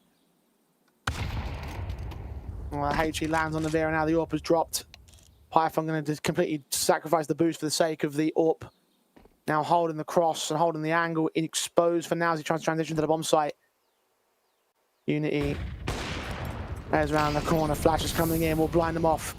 Bat line's held. New box Molotov. Player on boost will take him. B site is fallen. Shogu will have to save the AK, the pistols. Gyojin and Scream won't be saving too much here. I haven't got Kevlar on either of those 2 players. But they are going to protect that AK with their lives as Unity will go up to 11-9, 2 away from the win. I don't know about separating the 2 rifles. Now, yeah, okay, let's say you have the AWP out on B, works a pick, you funnel them back in towards A, you've got an AK, you've got a couple of players around it. It means 2 different aspects. The first one is that neither bomb site is at full strength. And also, if the other bomb site isn't being hit, you can't save both, can ya? So you get yourself into the next round where money's not ideal. Nivira's only close towards 3k. Would have been great to save an AWP and an AK moving forward into the next round, because if Nivira does want it, it means that it will have to be glass cannon, because nobody else has got armor and money to drop it over to him.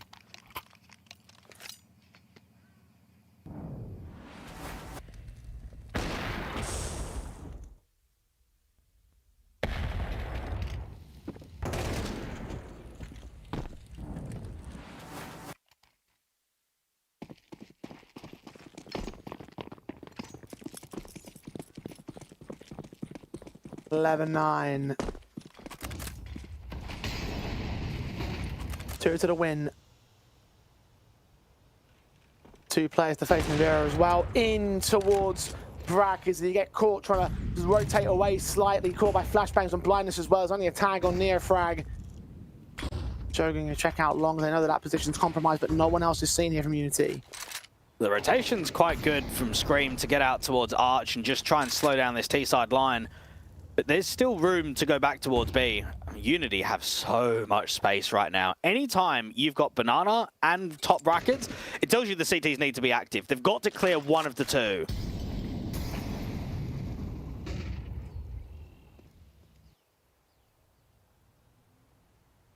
Shogu starts to lean forward.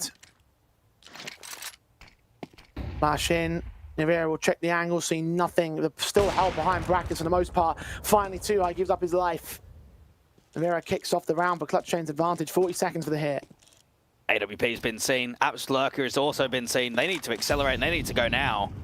Artov's landing towards the open, broken wall. Player on long, now loses the striker. Shogu gets 2 all-important kills. Neofrag and Woozy are down. Mikey Morisco now in a 2v5. Still no trades. Finally, Kyojin will drop out towards pit. Nivera's AWP not missing bullets though. As Mikey will drop, Morisco will take down Shogu, and Nivera takes the USP back out to the head, and it will be 10 to the board of Clutchain. Lovely shooting coming through from Nivera, and I know that he was doing quite a lot of secondary AWPing, because at the time he was a part of that Vitality 6-man roster, wasn't he, where he was playing, I think, Vertigo and Nuke for them, but then every other map in the pool, Shox was basically that player. A hybrid individual that, since transitioning into a full-time AWPer, has looked pretty comfortable throughout the tournament. Had some good showings with it against MOUZ NXT in that opening matchup on Anubis. And then just shot after shot, gets the boys up towards 10, and this is a very competitive scoreline.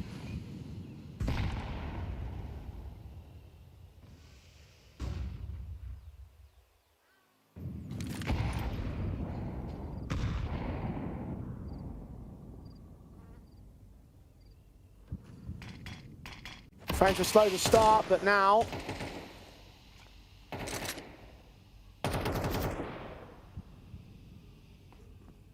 pressuring Unity as Unity pressure them the same.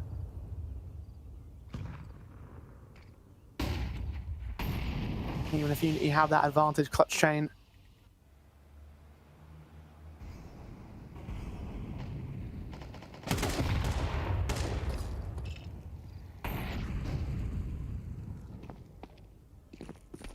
Seeing damage on Scream, round on towards Mikey on the Unity side. Have their look.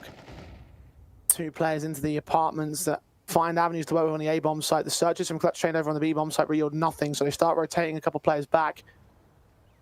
Unity going to give them the space to start to bolster up one of these bomb sites, and the bomb site they choose is going to be A. And it's not the first time we've seen Inferno in the comp here for the French. They played it in the semi-final game in the Open Qualifier. Got themselves a 13-9 against one of the local Czech and Slovak teams. This time, they've got to be knocking on the door of a 13-11. Do not allow it to get towards 12 for Unity and force into overtime. Python, late to try and drop the molly. Teammate at new box. Smoke will try and block it. Scream in the back lines, AK trying to get to an open space. Sprays awkward, gets his kill together on Neofrag, but not so much too high. Training back to a 4-on-4, boost up for Python, drops that bomb at the right moment. 5 seconds, Mikey's gonna plant. Shogu makes his move. Woozy's drops, can they get the blind kills? Oh, they just about get it down in time. As Woozy's blind shot also gets a man advantage together. Nivera and Kyojin, 2v3 to save Clutchain at this stage. They're moving together. AWP for a retake, though it's not ideal. Such the boost, he lands on Morisco anyway, and leans closer with HE's. Mikey round the corner, they move together. They don't check the Shire though, and Mikey gets them both. And Unity are on map points. What a hold. I can't believe that bomb's not been denied. I don't think there's anything wrong with what the CTs have done there. I think with the time being as low as it is, flooding CT smoke with 2 players is the right decision, and tactically it's the right call. And then Woozy gets in 2, straight with that spam. He was just holding it down, and Python can't believe he's fallen. Oh, that's heartbreak, because the buy, well, it looks horrendous now, doesn't it? GG, see you later. That was the round to win. Needs to be round 22, round 23. Season broken.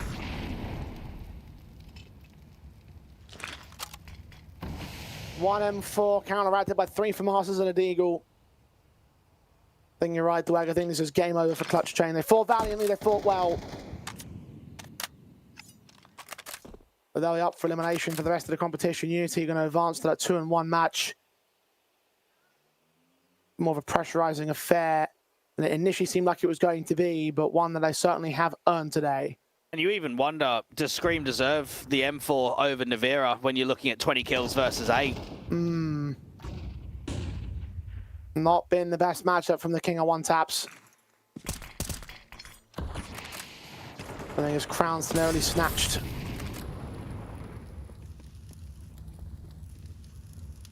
And Unity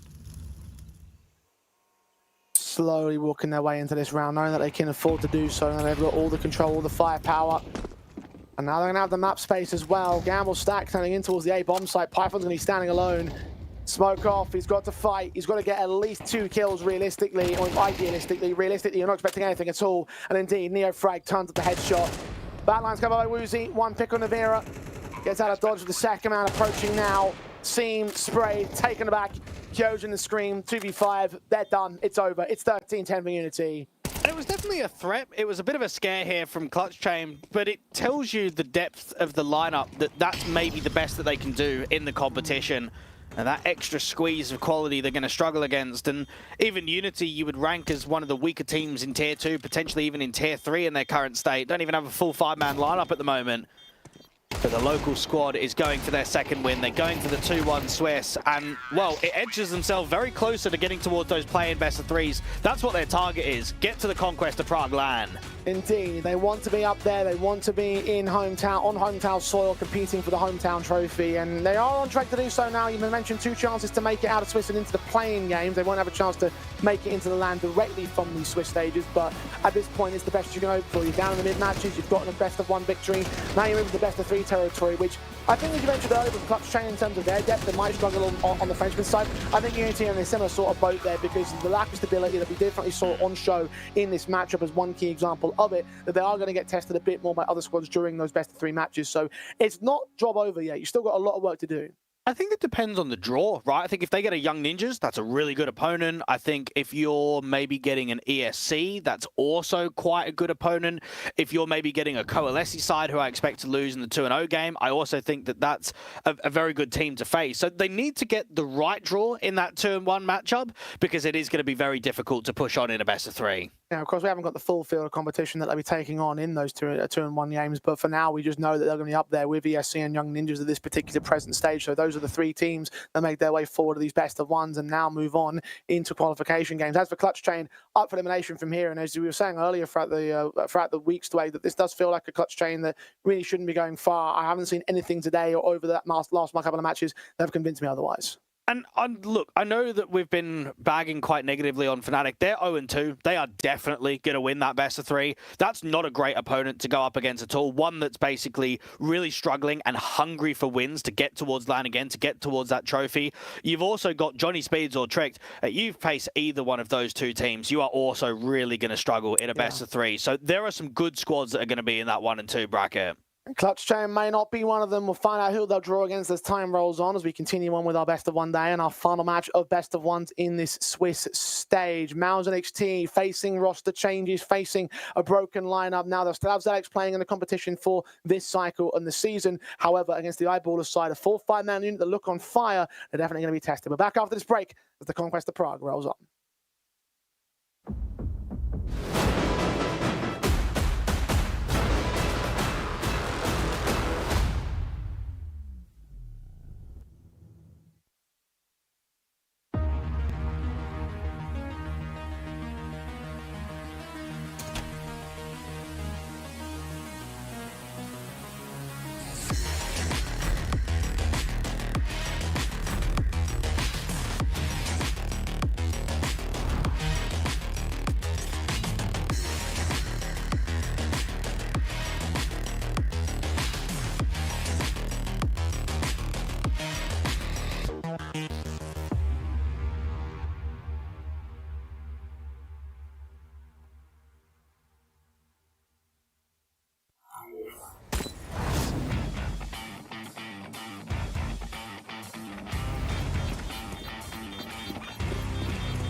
Isten hozott do híresek Čornokábor. Vítejte v síni slávy Tipsportu, místě zasvěceném největší komunitě sázkařů. Profi, výbava, analytika, plechtiče, který inspiruje. Co děláš? Držím palec. Ukáž. Držíme palce všem sportovním i sázkařským hrdinům. Tipsport. Nah, you cannot stop it. Hands in the sky if you got a dream. Learn nothing was blocking me. I was the problem, the only one stopping me. I didn't like it, I had to refocus. Now I'm devoted, I know where I'm going. Controlling emotions, I'm owning the moment. In order to get it, see, you gotta want it. This type of flow make a living break. Confessions over these 808s. Don't sleep on the king, better stay away. I mean, for heaven's sake, I'ma be the best. Came from the endless, playing with the games, bitch with the chest. Be beating on my chest, trying to get my rest. Watch me while I flex. Every win is a blessing, and every L is a lesson. So when I run into rejection, I know it's only redirection. I see the blessings right beside me. It's just as important and likely. I do it like I'm in my Nikes. Don't make excuses, they never excite me. Boxes, boxes, I cannot fit in the boxes. Stop it, stop it. Quitting was never an option. Exhausted, exhausted. This passion is never exhausted. And you cannot stop it. Nah, you cannot stop it.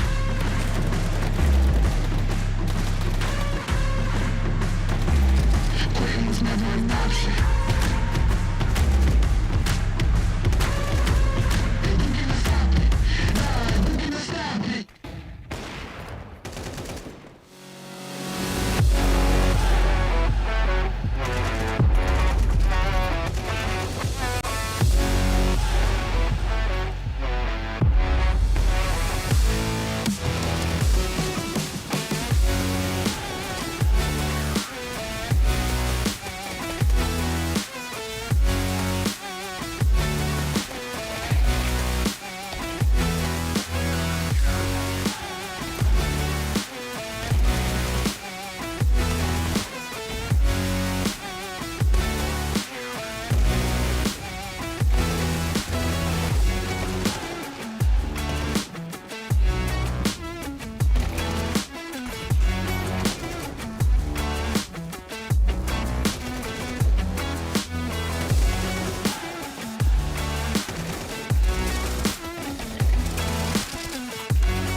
From Team Eyeballers, thank you so much for coming to the interview. You won against Fnatic.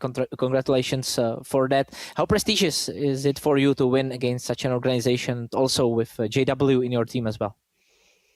Thank you. I think it's always fun to play against the bigger organizations, so to speak. Now they have made a lot of roster changes, but I played them a lot of times.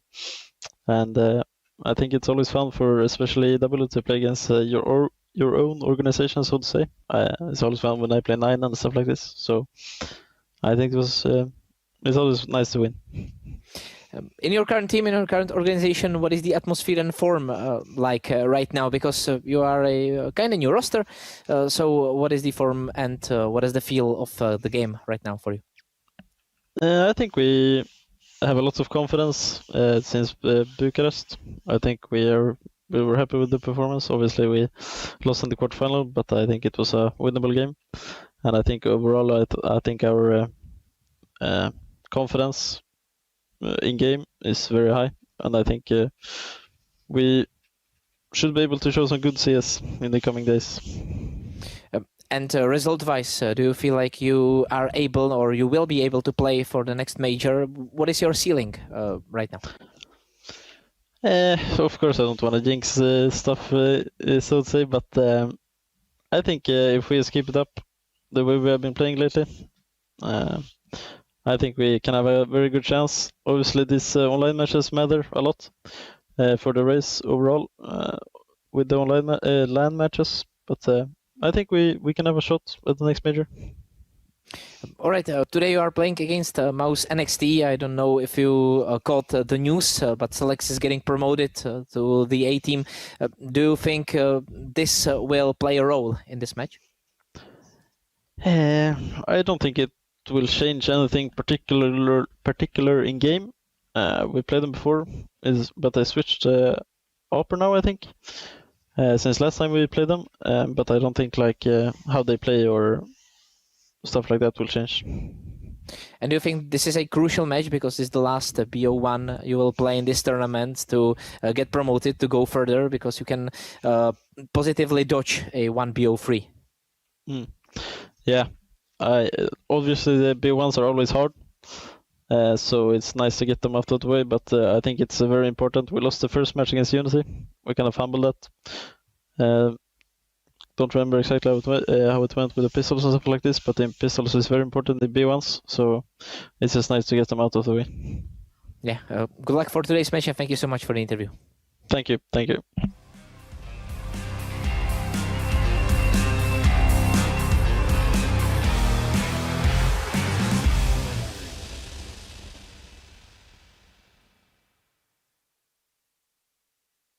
Ayok from MOUZ NXT coming to an interview. Thank you so much for coming. What is the atmosphere in the team like now?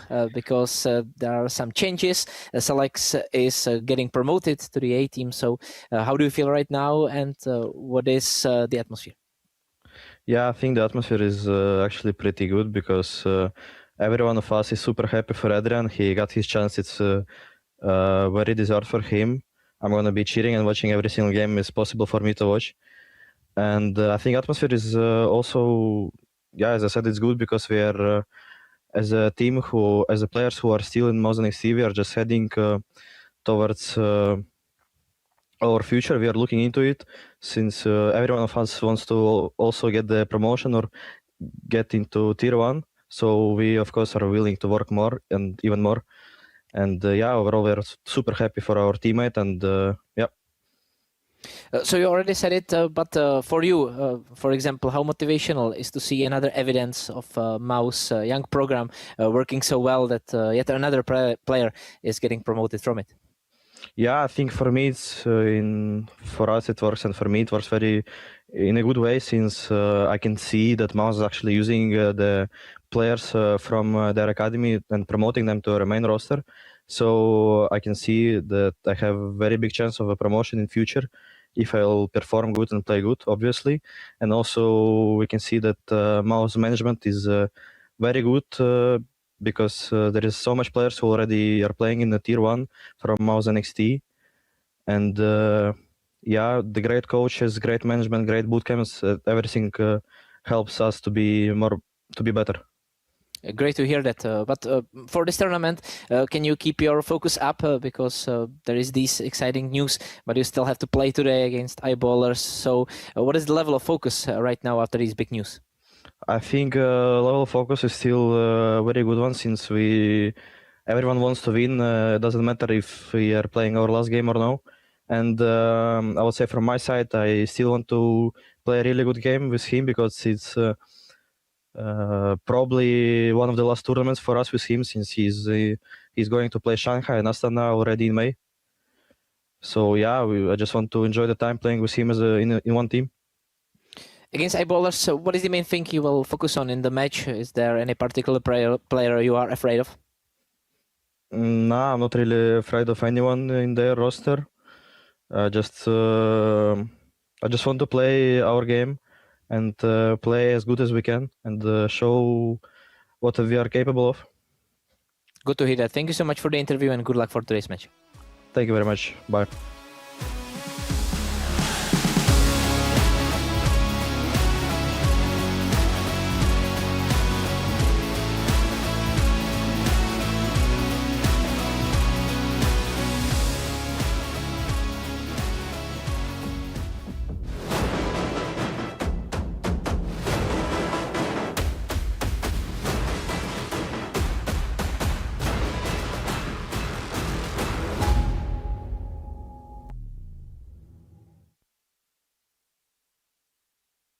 As we approach the end of our best of ones in the Swiss stage of Conquest of Prague, we also approach the end times for this iteration of MOUZ NXT. One of the last times we're going to see this team in action in this formation as they take on eyeballers for their final chance to make it into the promotions. Today we got to hear from them before the matchup. You could see that AO is very enthusiastic about the situation despite the Zelex leaving to go to the main team. And let's start by talking about that move first and foremost here because it is going to make impact to MOUZ NXT. I think in a negative formation. Nice to see that the spirits are still high about it and happy for their teammate, but no doubt they're going to have to be dealing with the fallout in not only here and now, but also in the very near future.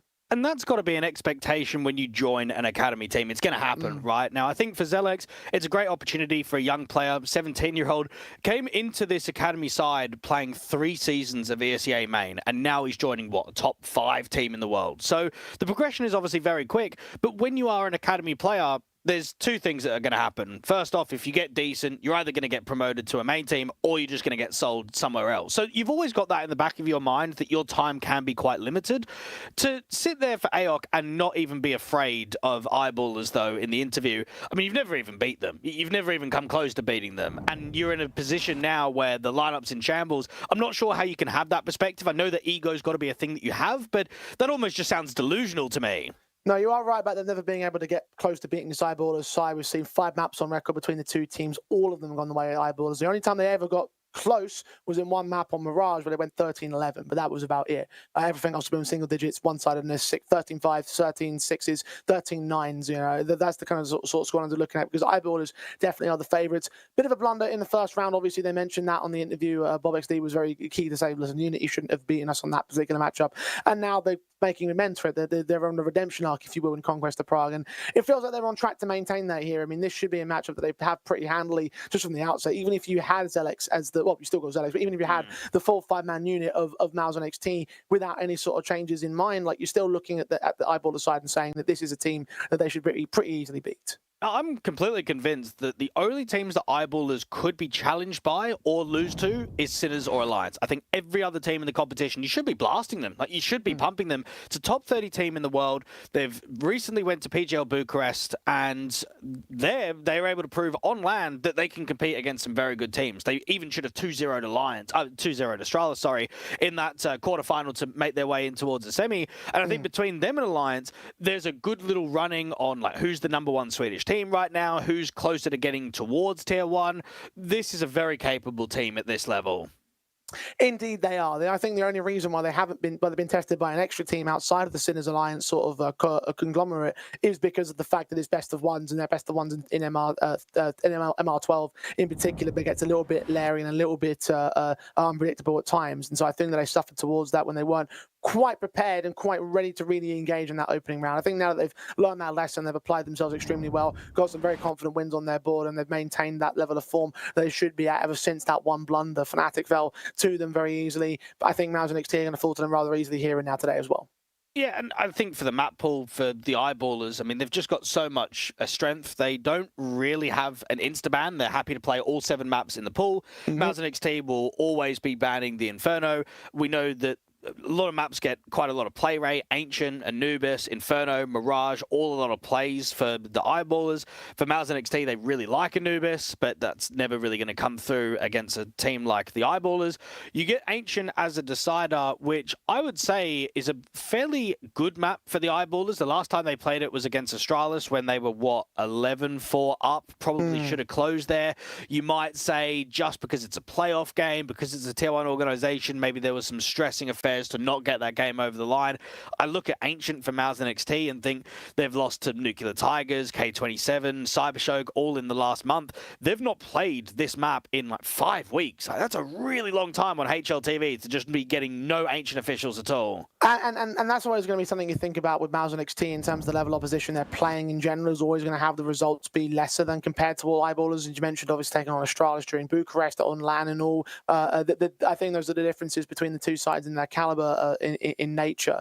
Ancient is a map we haven't seen between the two sides in terms of their head-to-head history. It's been Nuke, Mirage, and Overpass with a little bit of Dust 2 thrown in there in the best of one that we had previously. So there's going to be new territory in terms of the rivalry itself, but I think you're right in the map assessments. I know Eyeballers have a negative win rate on it, but the level that they performed at and the level of teams they're playing it on typically indicates to me that this should still be a handy little affair. And we know that for the Eyeballers, while they did get upset in the first round, they were still down by the 3-12 marker and still managed to bring that game into overtime. They've got a really good best-of-1 track record this year. They've won 5, they've lost 1, they've played a lot of good teams on LAN, especially always beaten them when it comes to this sort of format. Even their game that they had a few days ago versus Fnatic on Mirage in the second round, mate, they didn't have Rolf. They had to get Giacchino to stand in, who, I mean, he's a bit of a role player, right? He could be an in-game leader. He could be a rifler, he could be an AWPer, so it's a good player to sub in, and you still just smoke Crimson Co. I mean, that game just wasn't even competitive. Indeed. So try and make it a little bit more of an uncompetitive affair for the eyeballers in this context. MOUZ NXT want to try and see if they can make it somewhat close in their sort of position. I mean, in terms of what they've got in the future, obviously they're going to be playing relatively lax, I want to say, because they know that this team isn't going to be together for too much longer in its current formation. They're going to have stand-ins, they're going to have differences, and they're going to have to try and find new players. We don't know if Florax is going to be a permanent addition. We don't know if he's going to stay in forever, or whether or not they want to try and bring back Joey later on down the road, or if there's something else that they have to. Obviously, they're going to have to find a fifth man anyway, because they're going to need to find somebody to fill the gap that's going to be left by Zelek. So there's a lot of question marks in terms of the future of MOUZ NXT, what it's going to look like. What we know for certain is that this team is going to play a little bit more of no pressure, because they know that it's not going to matter to this whole squad in the long term. And at least for MOUZ NXT, they've already played an official today. They took on Ursa a few hours ago in a best of 3, managed to get a 2-0, very competitive Dust 2, very one-sided Mirage. Now they're taking on a legit contender, one of the best teams in the competition. And for eyeballers, their eyes and their goals are not just to win this game, it's to win the entire tournament before you've even qualified towards the LAN. There are top 2 teams, but eyeballers would try and see if they can make it in as a top 3, and certainly have the chops to manage to do so. Pistols are live for our final matchup of the day, our final best of 1 of the competition. Eyeballers on the CT side start as the Pistols are live on Ancient. Rolf and Maxter out here on B, and then they've got a Cave player and a Rotator from JW, so there is a very heavy B defense. I blocked that smoke generator gap there for Rolf. We can clean ahead of it, land that first kill on the Cody, and excellent stuff to the head, taking clean off. Maxter in the corner, transfer, the double, nearly a triple. JW steals it away from him, but the cavalry's here anyway, so the veteran will get 2 kills out of it. Eyeballers quickly lock down MOUZ's execution. Pistol win for the Sweets. I wonder if AOK is afraid of Maxter now. Very good positioning to come through from Rolf towards long, just to be able to draw attention. I think the pre-aim looks pretty good towards that cubby corner. We can see that first contact at top ramp is looking towards him, and then the Julies just start ripping, just start hitting shot after shot. Really good connections. Heads will roll. Eyeballers take their start. NXT, no bomb plant bonuses, therefore no chances to reinvest. Parsha, Eco, and all 5 players out to the main entrance over on the A-bomb site. OP Dust with flash support. Try to catch these players blinded. JW would just turn away and send the area off. Will try to block access. Will blind spray of his own right. Get a kill and a Molotov casualty. Elk can take him back down at least for 1 decent pick back. Alongside OP Dust's Glock tags. Maxter doesn't need to swing because Dex got the SMG involved and can take that man down, get some bonus cash. Deny that bomb plant as well. OP Dust down in a 1 versus 3. Seen spray back by Rolf's M4. Will catch him off for a 2-0 start for Eyeballers. NXT to the gun by. And it's going to put a lot of pressure on the coaching staff of LMBT, the new analyst of Ivan, to just start rebuilding this team. Now, it happens very frequently. We've seen it with Na'Vi Jr., we've seen it with Spirit Academy. Players get sold, players get promoted. You've got to try and find foundations. Now, I think also for the core, it's about AOK, Nicodian, and OP Dust to work really hard. I mean, they're still young players. AOK's going through a bit of a transition at the moment from being an AWP player to moving over to a rifler. They've got to hold weight. The last thing they need is to sort of die out of the Tier 2 circuit, right? Drop in the VRS ranking, and then you have to get back through closed qualifiers again like they've had previously.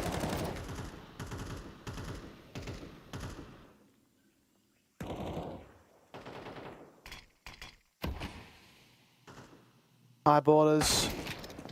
I'm going to get domed in first by Zelex. I'm going to prove exactly why he got a call up to the main squad of MOUZ NXT. Added to their academy team strategy, done many call-ups from the academy side to the main squad, built their current iteration of the main squad over a bunch of academy talents in the first place.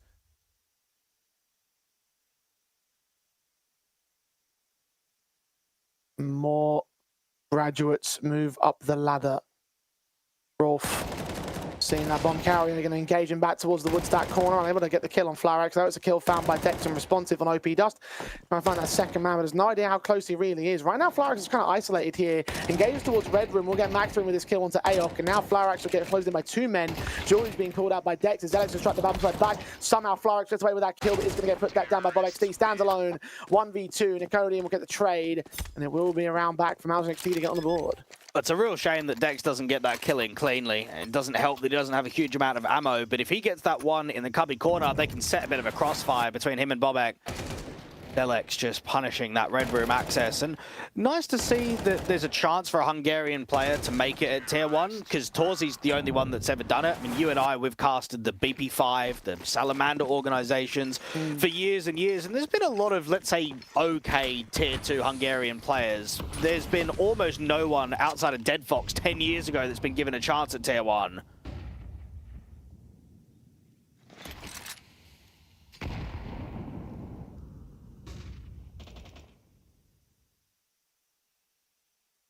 More national representation for Hungary in the Tier 1 space. Going to be happy about that.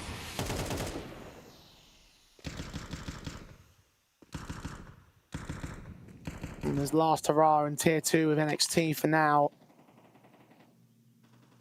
I mentioned excellent punishment towards the Red Room access. NXT got their first on the board thanks to his efforts that really collapsed the house of cards there for Eyeballers, and you can see how collapses are going to hurt them even more so now here. Bai is in a very awkward state. SMG of Dex can still get Nakonian down. JW is hunting around in main access, a very aggressive angle over towards the Ace-Bomb site, seen by the MAC-10 of OP Dust. Now going to get forced away into the site defensive because they've taken out Donut. They're going to start entering in from that position. JW takes the 24. Fight against OP Dust does not go well, so to a 4v4 will go for Mars. Not going to go for the full wide face. Going to deny the bomb plant from there, but now Bobek, Goosh down, 55 HP. His teammate Dex will fall. Elk and Zalek clean house. JW was trying to waste as much time as possible to buy rotation room towards spawn, but no one could really do anything with it. NXT get themselves another. And for Eyeballers, I just want to see how quickly they can respond once they get themselves on a good buy, right? Once we eventually have the 4 M4s, the full util, the kit, the NWP into the hands of JW. NXT will be able to be very happy with this 2-2 score, because there won't be much in the next round.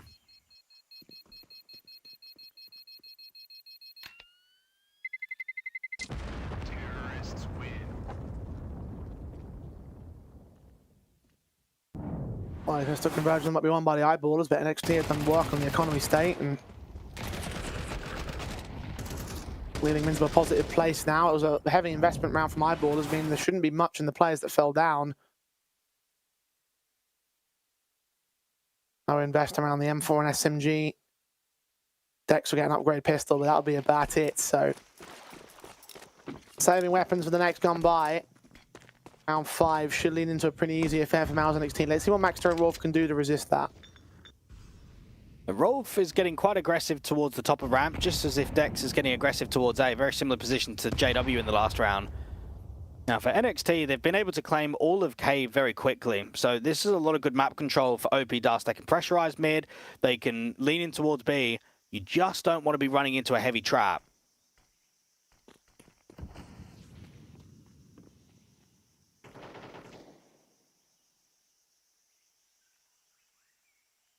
Zalexa Walker's way in towards mid. Molotov's telegraph his position outside of the elbow access. Dex is not going to move to try and strike him down, at least not right now, not with the information casted over.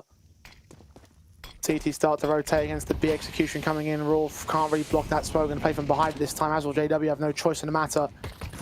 OP Dust starts searching, and JW gets that kill onto the man. Meanwhile, Zalex has caught caught Dex rather on the responsive. SMG bursting through, but the bomb planted away from the long entrance.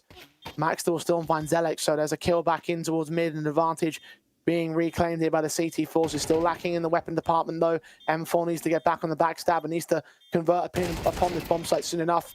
Flores gets caught in the SMG range though. Rolf's going to turn it into a 4v2. Nakodian's still watching for that backstab, and Aok on the side defensive more initially. JW with a smoke that can come down. A strike from that AK comes up good, but Aok's falling in the meantime and swing out wide from Bobek. Kill found, bat knives are being pulled. JW's getting stabbed out of here, and Max can get the defuse in. No, he can't. Too much time is ticked by. He gets the kill in instead. Runs away with an AK and concedes the lead to MOUZ NXT. It's just unfortunate there for Maxter because he doesn't want to activate too early, does he? He's already given away the info that he's got a kill towards mid. So if he comes in really late, they're probably thinking from the T side, he's coming red room towards CT and long and short rather than coming up from shelf. The issue is he activates too late and doesn't really generate anything on the round. He doesn't get a timing of anyone towards bottom ramp, doesn't catch off that cave player either. And that was very stealable. At least they make it expensive.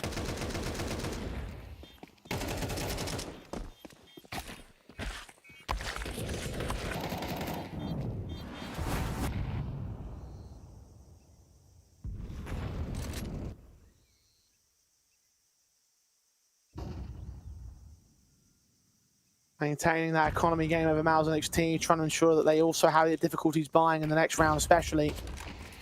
JW flashed off from the main entrance, going to get caught in the open, but they're going to track towards it very quickly. They're going to go slowly. It's in the areas all blocked, smokes deep over at Donut. JW still posted and backup is here on the site.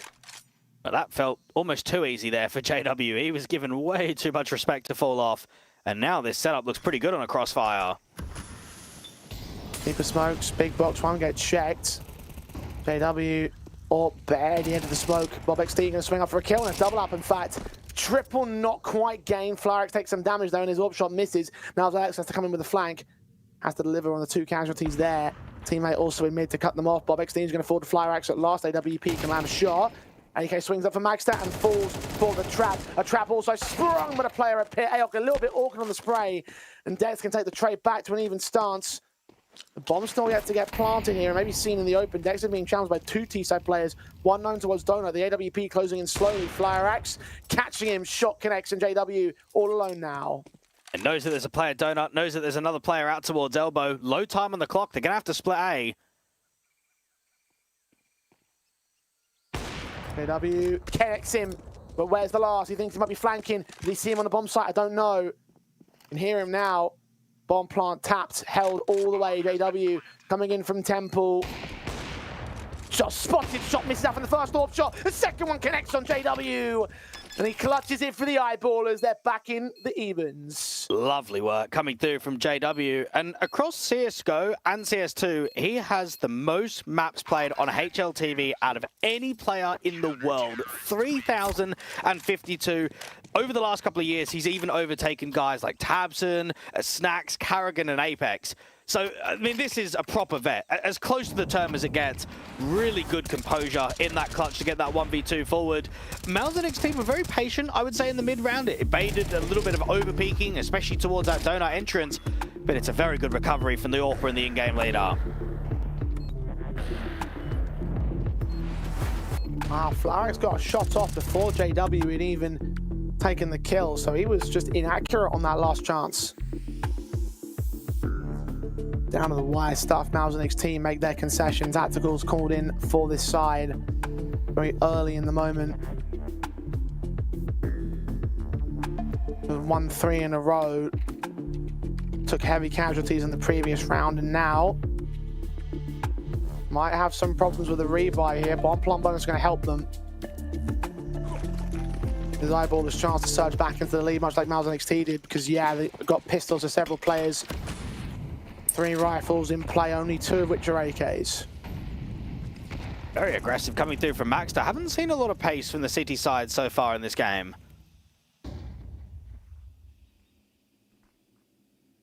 Moving out towards the lane, eventually does fall back. Obi has to take that space away from Cheetah and just runs through that smoke, gets the kill and FlyRX support.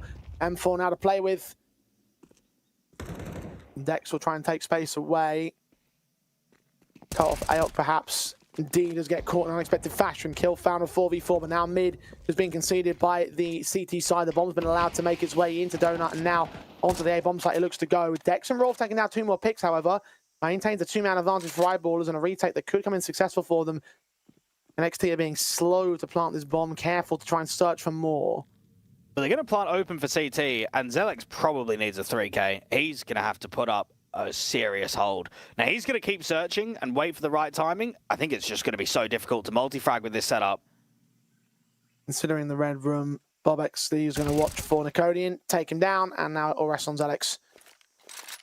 1v4 for him to hold with. We'll pull out the bomb. Ash bonus will be available, but everything else, big old luxury for him. Sprays a bit awkward on JW. Nice to the right-hand side, swings up, shut down by the AWP. Eyeballers very quickly established their 4th, take that lead away. Broken heavy buy from MOUZ NXT, leaves nothing in the coffers. And therefore, shouldn't really be an investment round here for them. No, should be nothing in it. And Eyeballers, while they've got their eyes set on winning this best of 1, I think they're also hoping that the likes of Sinners up against Sashi win that matchup, and then Alliance go ahead over Coalesce. I think any upset in that 2-0 game then puts in a very critical 2-1 matchup. Do not want those favourites disappointing. For Eyeballers, not only have you got the AWP in play for these last few rounds, but at least you've got a couple of AKs to work with, and for NXT, there's some upgrades on the table, so we might see this still being expensive. Those 2-0 games coming your way tomorrow at 5 PM CET, CEST now. You'll join us to see who's going to be the first two teams forward to the LAN. Dex forward to Cheetah Angle, gets taken out quickly again by OP Dust, who doubles up on Magster. Already took one player down up to full. M4 of Rolf gets faced upon, that bomb gets dropped, so he stalls out the plant, but now, and dissipates behind that smoke. The Codin's going to get caught. Flarax is charging in, they didn't suspect him to be there. And the C teams maintain control. But Maxter's just going to be fuming. He's just been hit by pace and cheater access these last couple of rounds, and he's getting nothing for it. A very good repositioning from Rolf. I love how he just sits on the edge of that short smoke, instantly goes back into cave, plays an off angle, gets a good timing against Flyrax that's coming in on the pistol. Well handled, because that was getting scary for a moment.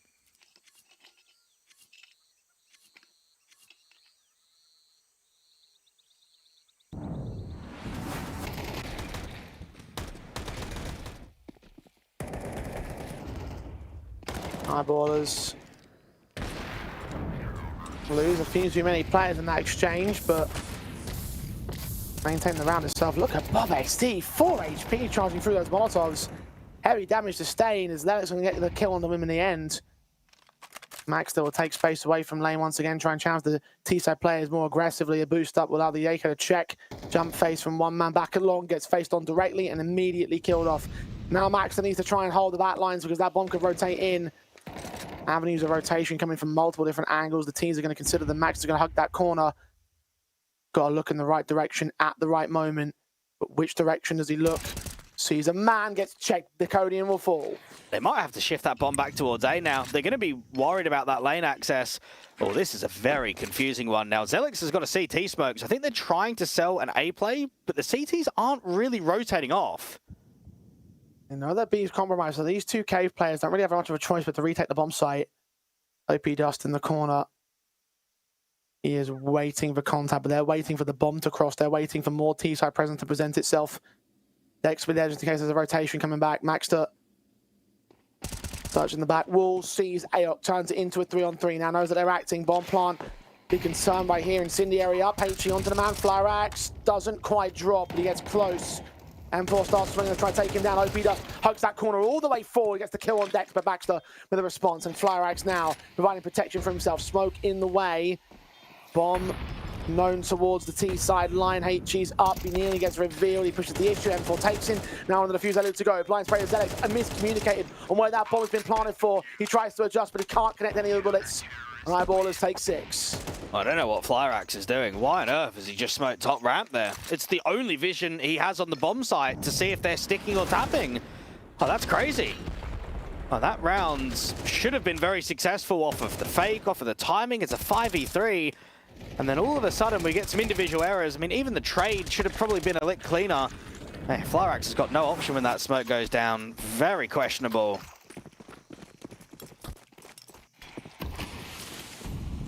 A mark point in his favour.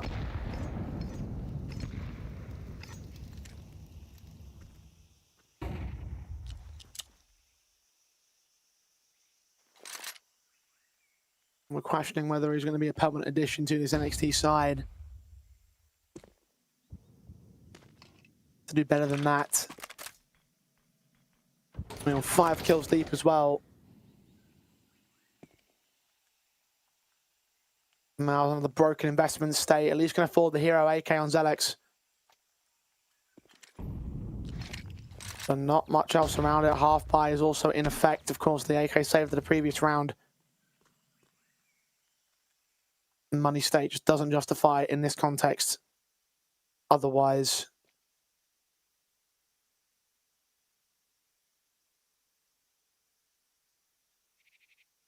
slow into the B door take from NXT here. Dex and Roll have aggressive angles to try and stop them. Bring on a contact, allow Dex to take that first, Rolf to swing in. This looks very promising. M4 fights first, second man, and third man seen. He gets only the 2 kills out of it, and the kill nearly on Flyrax. OP Dust strikes back into mid in the meantime. JW will fall. There's an AWP now in the hands of the T side. A few rifles to work with now, in fact. Bomb plant can't quite be secured here with Red Room being secured. OP Dust going to find some rotation room for his teammates, and a man advantage is sat for NXT. Bomb plant look to get secured. M4 better check red. Bomb tap. One shot lands from OP Dust, and they're on to steal this one for NXT. Maxter in the clutch. You just have Maxter in a position that you just can't win it. You just want to be saving that AK. What a shame. You've got a very good setup down there on bottom ramp. A very successful move from Rolf. I mean, he's done 291 damage. That tells you everything. It's just that there's a HE stack that goes onto that bomb site. There's a late lurk from OP Dust out from mid. Ends up catching JW. And then just pressurizes the red room. Sends that bomb into the rotate off of B. NXT have definitely looked more threatening on the limited investment when buys are low than what they have in gun rounds. Yeah, definitely.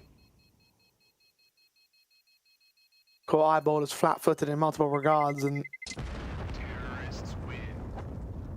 one more example to the pile added right here and now.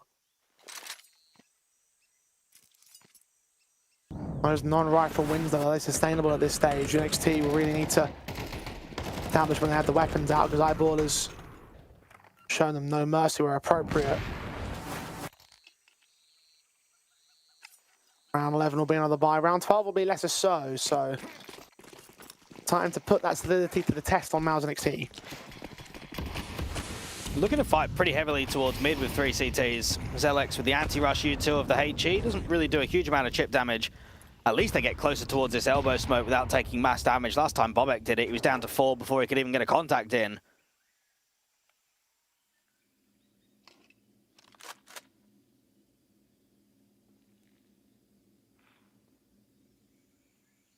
We're off some point forward of the lane defensive and cheater. Teammates in mid have their access held. AWPs have fired away.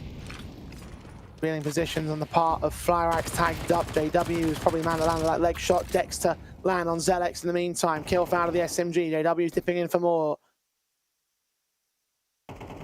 But nothing else presents. MOUZ have lost their man advantage and just want to slow it down again. It's a very good read to have JW posted out towards ramp. They've got the 2 mid players that are just getting no attention whatsoever. Catching OP Dust. Setting up for the second play. Unable to get in the AOP trades. Good flashbang timing, all from the T side instead. Rolf gets that kill on Acodium with a responsive.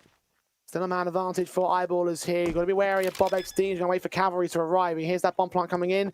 Makes his way in quickly, makes a lot of noise. Acodium's seen and sprayed down, taken aback by Dex, credited with the casualties. Flyrax alone, 16 HP at the start of the round. Try and close it down to his favor. Flick shot missed for the first man, way too close. Bob XD get the headshot through the wallbang, take his kill, his piece of the pie, and make it a half advantage for Eyeballers. And even though it's a bit ballsy and slightly gimmicky there from Bobek to push through that short smoke, he doesn't do it completely randomly. He pressurizes at the right time when the CTs are already on rotation. So even when he gets out towards cave, he's still got Dex that's spamming that smoke from behind. Makes the crossfire look a lot easier. And for MOUZ NXT, they just generate nothing in the post. Eyeball is up to 7. I'd love to try and get towards 8.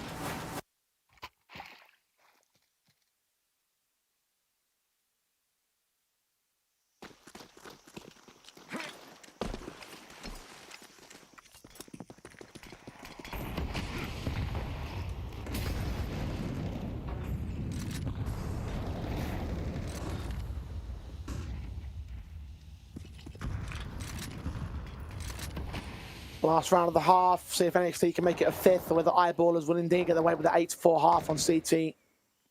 Maxter. Then you can get checked by the likes of Zelex. Aokas are good to trade him back at least. So there's 1 pick back. 4-on-4 established. Dex is clearing a lot of map control, so this is going to be very good info for the mid and A player. Bobek also just needs to tuck himself. Don't commit fighting from this point onwards. Aoks down, smoke the entry path and try and find a escape route.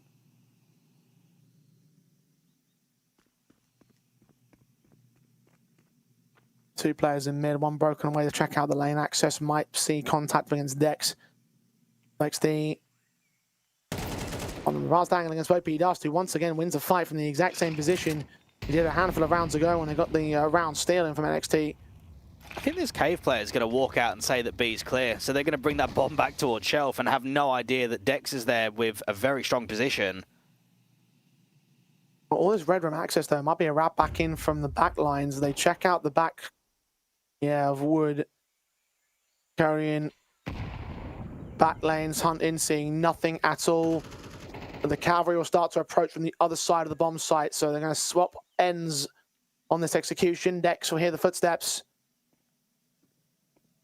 He deny. He might well try to go for the wallbang. Will he try and engage from ramp more directly? Here's that bomb. It's open, exposed. Dex doesn't go for the full-on swing. They're expecting there to be some sort of trap in the end. He just goes down quick and easy. No resistance, 3-on-3. JW is waiting for them to get aggressive. Pre-aim needs to be good to this left-hand side. Checks it. Doesn't hit the no-scope, though. OP just takes him back. Rolf cut down by Flarax. It's all on Dex now. Knows where two players are. Third man, an unknown entity. Flarax, the check, lands its connection, and NXT will make good at the turn of the half. 7-5 to the favor of Eyeballers.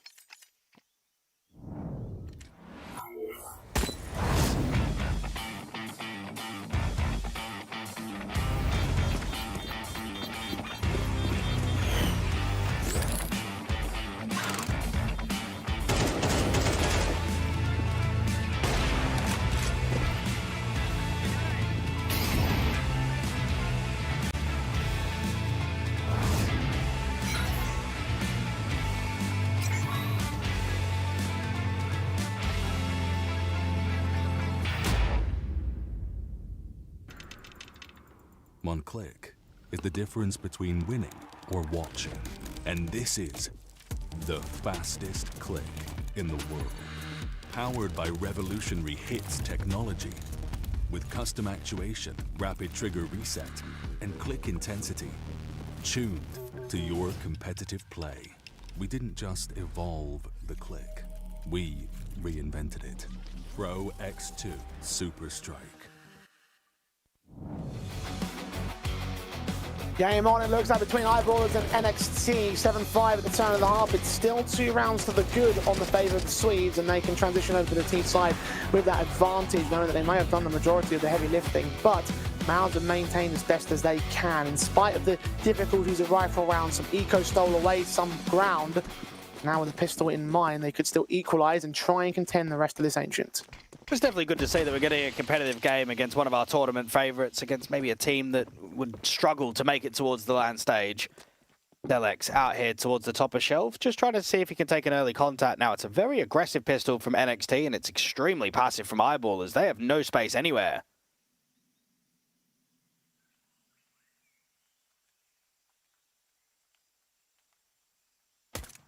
MOUZ's searches will provide no real contact until Max finally swings in, gets 2 kills in the P250. Flarax and Zelix down in an instant. Third man out in mid. Backups right behind him there on Max's part. Doesn't know who to aim towards, but his teammate certainly does. As Rolf will get down ALJW, picks up Max. Oh my god! Those second 2 kills came out of nowhere. The headshot especially lightning fast to the Draconian. And Eyeballers lock in number 8. Everyone remembers the Max to 1v3 against Astralis back in, what was it, the PGL Bucharest event. It was on Ancient, it was a 1v3 with the AK, and it was some of the sickest shots I've ever seen. I think he was full shocked that it even happened. And then you see this individual moment, and you think, wow, great tapping. I mean, the last kill was just a pure flick. Oh. Execution. Flash time is there decent enough for the team sideline. Don't quite get the kill on towards the forward player of JW, but his teammate does end up falling, and he goes down in the end. So, again, aggression of MOUZ NXT with the lack of the weapon advantage, still able to take the fight towards Eyeballers, but don't deny the bomb plant from this position. 3-on-3. Swedes still have the weapons over them. Well, this is over already just off of util. Anytime you get a deep CT smoke, it just ruins chances. And there's even another re-smoke that will probably go down towards cave or deep CT. I don't think there's any chance even looking here for MOUZ NXT. Just save. And the smoke going on towards the middle of the back lanes from the CT side of things, but with nothing presenting towards AOK and him still being a low HP, nothing going for Flyrax or Lacodian's positions either. They're going to all start to fall away. Look for exit frags in the case of Flyrax. Galil could be sacrificed off, but he gets dinked up in the process. Now he falls away. Cody has no such luck to also find the exit frags, so we maintain 3 guns in from Eyeballers. AK still for AOK, still decent enough. MOUZ NXT can use that in what would otherwise be a harsher eco round.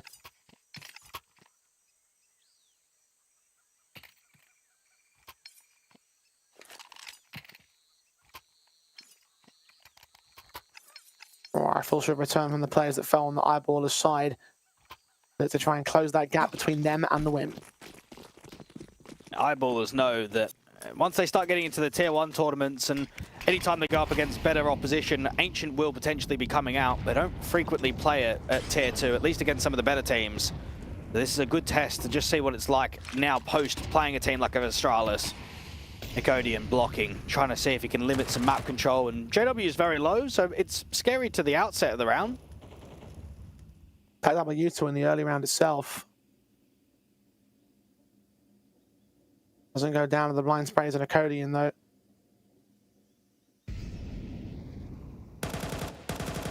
Blarites leans in to find Rolf. It's back up there and also going to get tested, but Dex wins out the fight. The MP7 from range, the MP9 from close. We'll get the wallbang in return from Nicodian. Amount advantage stays with MOUZ NXT with the HP still over JW. Starting his walk out now towards ramp, seen, and does get a ding, but Nicodian just goes one better. The HP advantage way too much to handle. And that timing looks really good for JW. If he had 100 HP, he wins that fight for sure. Nicodian deep, jiggling. Now, for Bobek and Maxstar, I don't know how workable this really is. I mean, you don't have any util. It is double AKs. If you can get the bomb down and then fight for space, there's a chance in this round. It's just going to be a very difficult round to work.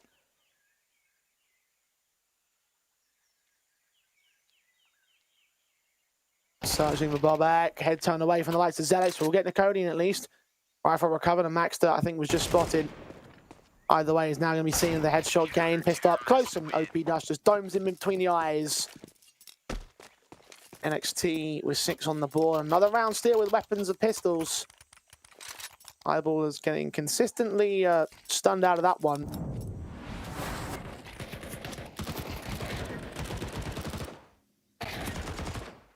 Still in the lead by a margin of 3.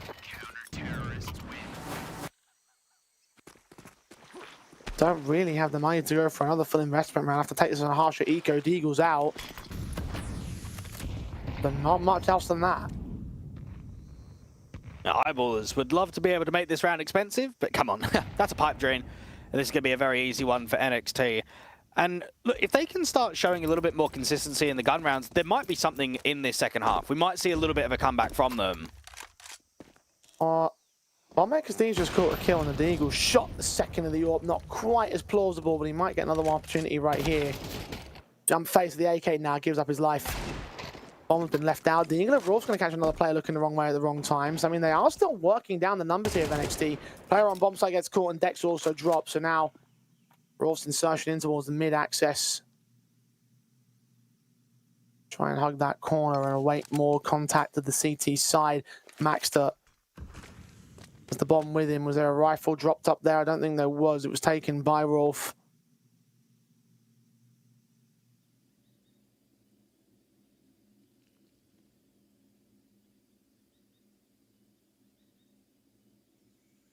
Exploit a gap in the timing of Aox Peaks to try and get that bomb down as the, again, best case thing that you could look for, but realistically not going to happen. 30 seconds to make a move. So the Cave players made noise to allow Rolf a good timing, but he's still waiting for the rotator. Catches one. Second player on the corner, doesn't quite get it. Now Max tries to use that distraction to get back out of dodge towards the A-bomb site, but Zelex is there, already smoking off the donut entrance, and Max will have to charge forward. Hope his dealing gets a headshot. Nothing seen. Bomb plant. Tap and stick and hold it all the way. So they do get a little bit of bonus cash. Gets out of the way as well. Back out towards Donut. It's an open plant, but the reposition out towards Red is going to be a little bit too late for him. They can get on the defuse right away. They can hear him coming as well. So round's done. Covering M4 for the T side line. And it's not bad considering it was not an investment round. You take 3 players out of the fold. You get a free weapon into the next round. It's still not going to affect the buy for this round because you've still got cash available in plenty amounts for the CT side. But what more you're hoping for with 3 Deagles and nothing else? It's a bit of a shame, especially from Bobek. You get a really good opening kill, and he knows himself. He should be winning that fight, Donut, every single day of the week. The one up in Temple is always difficult because you're not posted. But when you're out there in Brokey and it's a dry jiggle, there's no flashbang, there's no nothing. You just need to be hitting that one. And that probably would have just won them the game. That would have crippled the economy, especially with how many ecos the opposition have won. It doesn't quite happen. Tactical timeout comes in. Would have been a huge frag, and a huge whiff that MOUZ NXT can benefit from. Close the gap to 2 rounds once again. Eyeballers still being pressed. Good to see our games today are indeed competitive, both from the Unity side and from the Eyeballers side. Still ahead of the game here for the Swedes, though. Swing up aggressive off from Bob XD. Mows through 2 men in mid. Timing perfect for him. Looking to engage the AWP player. Flarax fires, but missing his shots again. Damage has been done to MOUZ NXT here. And now AOX just being surrounded. He's going to have to get maybe 3 kills. They are sprinting in from both Donut and from A, and Bobek just not missing. Another head gain, triple to his name. Nicolian and Flyrax, 2 versus 5. Backing away, slinking away to save the guns. Because you've got no more hope to win this round. Best to hold them for the next. Cash available for the others to buy. Money to drop weapon for Zelex, but 10 to the board of the T side. Eyeballers ran riot. Run it back once again as Flarax has tried to defend himself. Can take W. Player in cave to be worried about. Players coming in from CT spawn as well. Nicodian can deal with Dex. Now needs to support Flarax's other aggressive individuals. You get out of dodge here.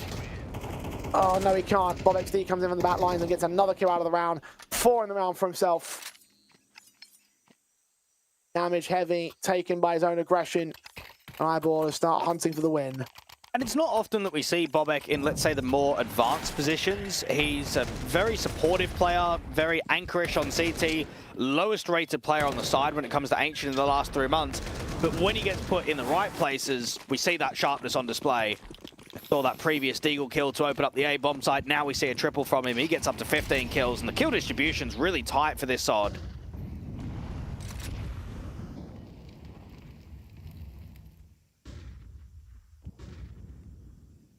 Minimum 10, max 15. Eyeballers contributing in pretty much even territory, even fashion. Oh, another lovely stunner out of Bob. Right to the Diamond Nicodian. He has started to light them up here in these last few rounds of the game. I think he wants to wrap this one up ASAP. He wants to close out this best of one and close out the best of ones in general with a 2-1 record to the Eyeballers side and look to those promotion opportunities. They're looking for LAN, and right now they seem on track to get it. Aok can smoke off the top of ramp, but there's already a player walking up. Rolf is pre-aiming towards long, so this should be a sitter. Indeed it is. Instant save. Oh boy, Bobek's going to get more. No, at least spot 2 players towards mid. Now, hang on to the AK and just save. Don't even look for exits. There's no point whatsoever. And it's funny, right? I mean, I can only recall Bobek being like a professional a few years ago, right? When he qualified, what was it? The IM Road to Rio 2021 RMR with that Aura team with, what was it, like Franson and Hype. I mean, I'm actually, go back to this for a sec. I'm not even really sure why MOUZ NXT are so close towards the bomb site. They are trolling here. I mean, suppressed by utility now, so any machinations they had about getting a retake together are going to get sent to X. Oh, Dex, Jesus Christ. They're just sharp as hell, man. Consistently here. At least they get that 1 exit frag on towards the likes of Dex. There's not one silver lining, but NXT could have gotten away with 3 players. They're not going to get away with 2. Yeah, sod that, mate. I don't know what they're doing. Like, they're obviously going for the rounds, right? They're obviously going for the retake, but why? Just beyond me. It's 7-10 down. You've got yourself a good buy saving 3. There's just nothing in that round. Absolutely nothing in it. Oh, it's ridiculous.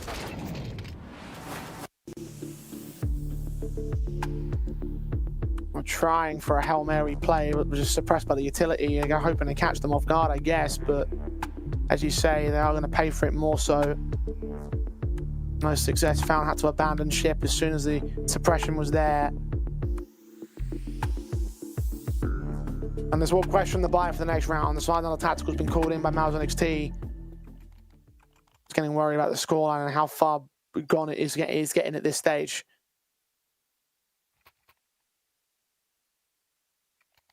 For MOUZ, MP7, 5-7 to back up the 2 weapons saved. It really is not looking good for MOUZ.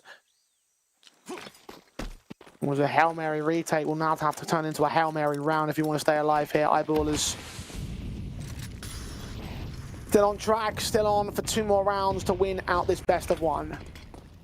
Nicodian going very aggressive to fight elbow, and unfortunately, no one's here. Oh, don't tell me Dex is going to get into cave off of that timing. Oh my god, he's heard the footsteps. Rob's going to catch off Aok as well. Blind spraying to provide his teammates support, and they might even suspect this. Yeah, OP Dust. He's finished, mate. He's watching Rab. Shot to the side of the head. B-side's cleared. 5-on-3. AWP is going to miss the mark on the FAMAS player, but Dex is covering off regardless. Wary that the CT is going to make the same move that he just did.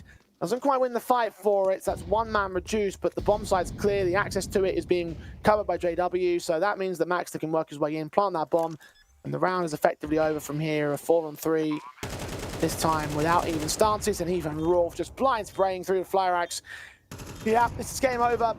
12-7, match point for Eyeballers.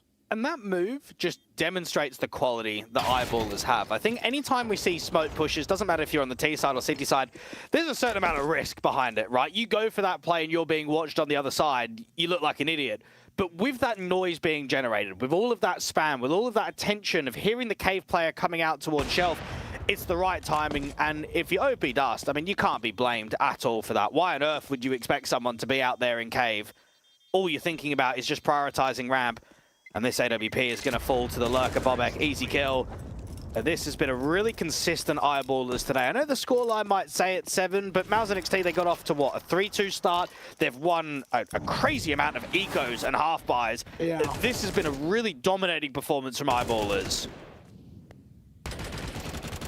No doubt if they didn't get away with all those steel rounds, and it would look like a much more one-sided affair. Goes to 12-4, really. Because in the gun v gun buys, in the rounds that he should be winning for Eyeballers, they've been a lot more consistent. This goes to show why they aren't necessarily within the top 2 brass, but they are within that top dark horse contention, and probably should be looking towards a land spot here. At least the kills go the way of Flyrax to trade back on the Bobek start, but Maxter with a response who maintains that man advantage for the Eyeballers. Cody and OP Dust and AR could be praying for a miracle. They gamble start the B-bomb site, but options still open for Eyeballers here. Aok and Co want to try and pressurize the doors, and this is exactly what Rolf is hoping for. Head gains, second man falls. Oh, jeez, man. You ain't competing against this. 13-7, Eyeballers favourites in this matchup, quite clearly so, and demonstrating it wholeheartedly. Excellent work from them. Expected victors, and, well, we got no different. And it's a very clear understanding of why them, Sinners and Alliance are the clear favourites, right? Why they're the obvious teams that we're looking at as being a threat in the competition, qualifying for the LAN, going for a run towards the trophy. They're stacked, and I really do hope that Eyeballers get a Tier 1 chance soon. I know that they're in the invite zone at the moment for some Tier 1 events coming up, but they need to keep consistency in Tier 2, not dropping games, not dropping rankings, because I think once they get to that Tier 1 environment, especially with JW at the helm, that's where we'll only see this team develop more and show, let's say, true potential. Yeah, look, no doubt that the Unity loss would have hurt their head-to-head records, but it certainly is going to just make itself up with the way that they're sort of just charging their way forward into this LAN environment now. Like, they're going to get this win on the board. I have no doubts they're going to get the next best of 3 win because of the nature of who you should be looking at in terms of that 2-1 group and who you should be theoretically drawing against. Like, there's so much potential in what Eyeballers could do in the next round. And again, they seem like might not be the LAN favorites, but they are on course to make it to that LAN, at least place top 3. That's my money right there. And I think for MOUZ NXT, it's a tough loss, right? Because you're 1 and 2. It's accepted to lose to Eyeballers, but should you be losing to Scream and Navira in the first round? Should you be going 0-1 and taking a loss there? Absolutely not. Now, in the best of 3s, I think they can survive. I think they're good enough to get towards the play-ins. Are they good enough to qualify to the LAN? Probably not. I think it's going to be a struggle from this point onwards. There's some very good teams down in that 1 and 2 bracket. If they have an off day, an off performance, it could be an early exit. Yeah, look, MOUZ NXT were never going to be one of our tournament favourites here. I think we all kind of knew that stepping into it. They're an academy side compared to the established teams at the top end of the tier 2 space. Like, it just feels like it was always going to be a bit too much for them to handle. So that's kind of how things have panned out, I want to say, over the course of this one. Yeah, you got one good solid win in the earlier round when they took on Quell 4, but that's just not even to the level of what we're talking about here with the likes of Eyeballers. So in the end, they're locked in. It's down to 1 and 2 for them in terms of the group, in terms of the Swiss stages. And tomorrow we look on to try and look at our best of 3 matches here, because that's where the real meat and potatoes of the whole thing comes down here. Sinners, Sashi, Tricked, and Johnny Speeds. It's going to be a very, little unique day to have to think about. I think the Tricked and Johnny Speeds matchup, Nordic Derby, I think also Coalesce versus Alliance should be a pretty free game for Era & Co. I think Sinners versus Sashi, don't really rate Sashi that highly. I think they're a decent team in Tier 2, but really if you are Sinners and you're pressurizing, let's say, IM Atlanta, you've qualified to the Major, you're in and around the top 30 on VRS, you probably shouldn't even be dropping a map in that best of 3. Like that should be a comfortable affair, and that's what we're looking at when we're talking about the tournament favorites overall. Yeah, no doubt in my mind that right now you're looking at them just saying that this should be a very simple affair just to get yourself into that LAN environment. Again, looking at the likes of Sinners and Alliance in terms of them just maintaining that top 2 favoritism, that whole them being top end tier 2, top end of the tournament sort of position, and just maintaining their way right towards the LAN environment. Again, that's going to be their main aim as they take on their opponents over the course of the next few days, and our best of 3s will kick off wholeheartedly here in the Conquest of Prague. So we're at the business end of the Swiss stage. Dwayne, I'm looking forward to seeing how it's all going to pan out. We'll be back for the entirety of next week. It'll be pan out for round 3, round 4, and round 5, and we also get towards the play-ins from next week onward, from the week onwards after that. So lots still to look forward to in the online season, Blake. Indeed, there is. I think for Fnatic, this is the kind of tournament as a Tier 1 team with a lot of ex-Tier 1 players to go on a bit of a run. I mean, they're currently 0-2. It's going to have to be a lot of best of 3s in a row to even start thinking that you can qualify to the LAN. But as a core 3 and the tournaments of last year's LAN, that's got to be the goal. That's got to be the expectation in the run. We'll find out where the goals will line up for the respective sides as, again, we kick things off at 5 p.m. CEST tomorrow with that Sinners Sashi matchup. So thanks for joining us here today. We'll see you back here very soon as the Conquest of Prague rolls on.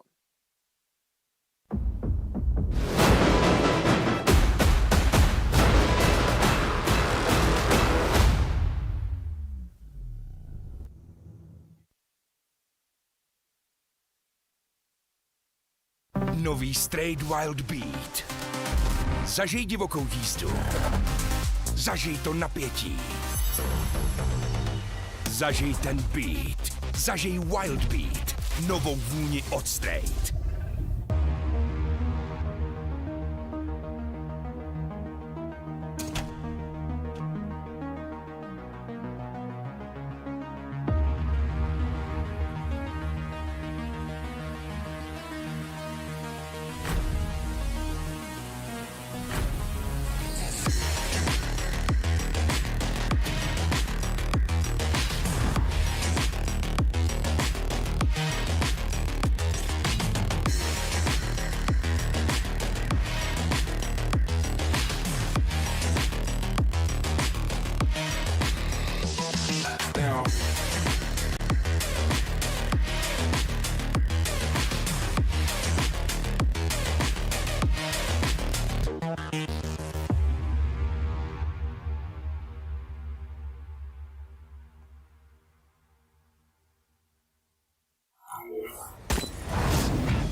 Tipsport je tady i pro tebe, Chameleone X, který dokážeš bez mrknutí oka sledovat současně 6 hokejů, 3 fotbaly, 1 tenis, MMA, košandu, šipky a párek, co ti právě žere bez.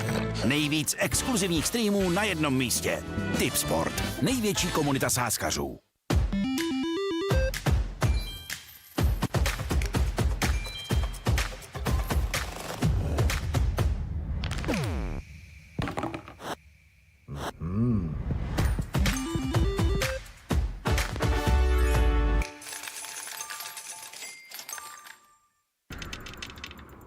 on click is the difference between winning or watching. And this is the fastest click in the world. Powered by revolutionary hits technology, with custom actuation, rapid trigger reset, and click intensity, tuned to your competitive play. We didn't just evolve the click, we reinvented it. Pro X2 Super Strike. Tati, už jsem to vymyslel. Nemusíme tady mrznout, už vím, jak můžeme letat. No to půjde těžko bez křídel. Máš pravdu, ale proto tady mám Red Bull. A ten nám dá křídla. Stačí, když se napijeme. Aha, a jak asi? Ale tati, prostě se napij. Počkat. A co to je? Co to je? 40 pod nulou to je? Nebo jsi myslel, že tady zůstáváme jen tak pro zábavu? Red Bull vám dává křídla, ale jen když ho piješ.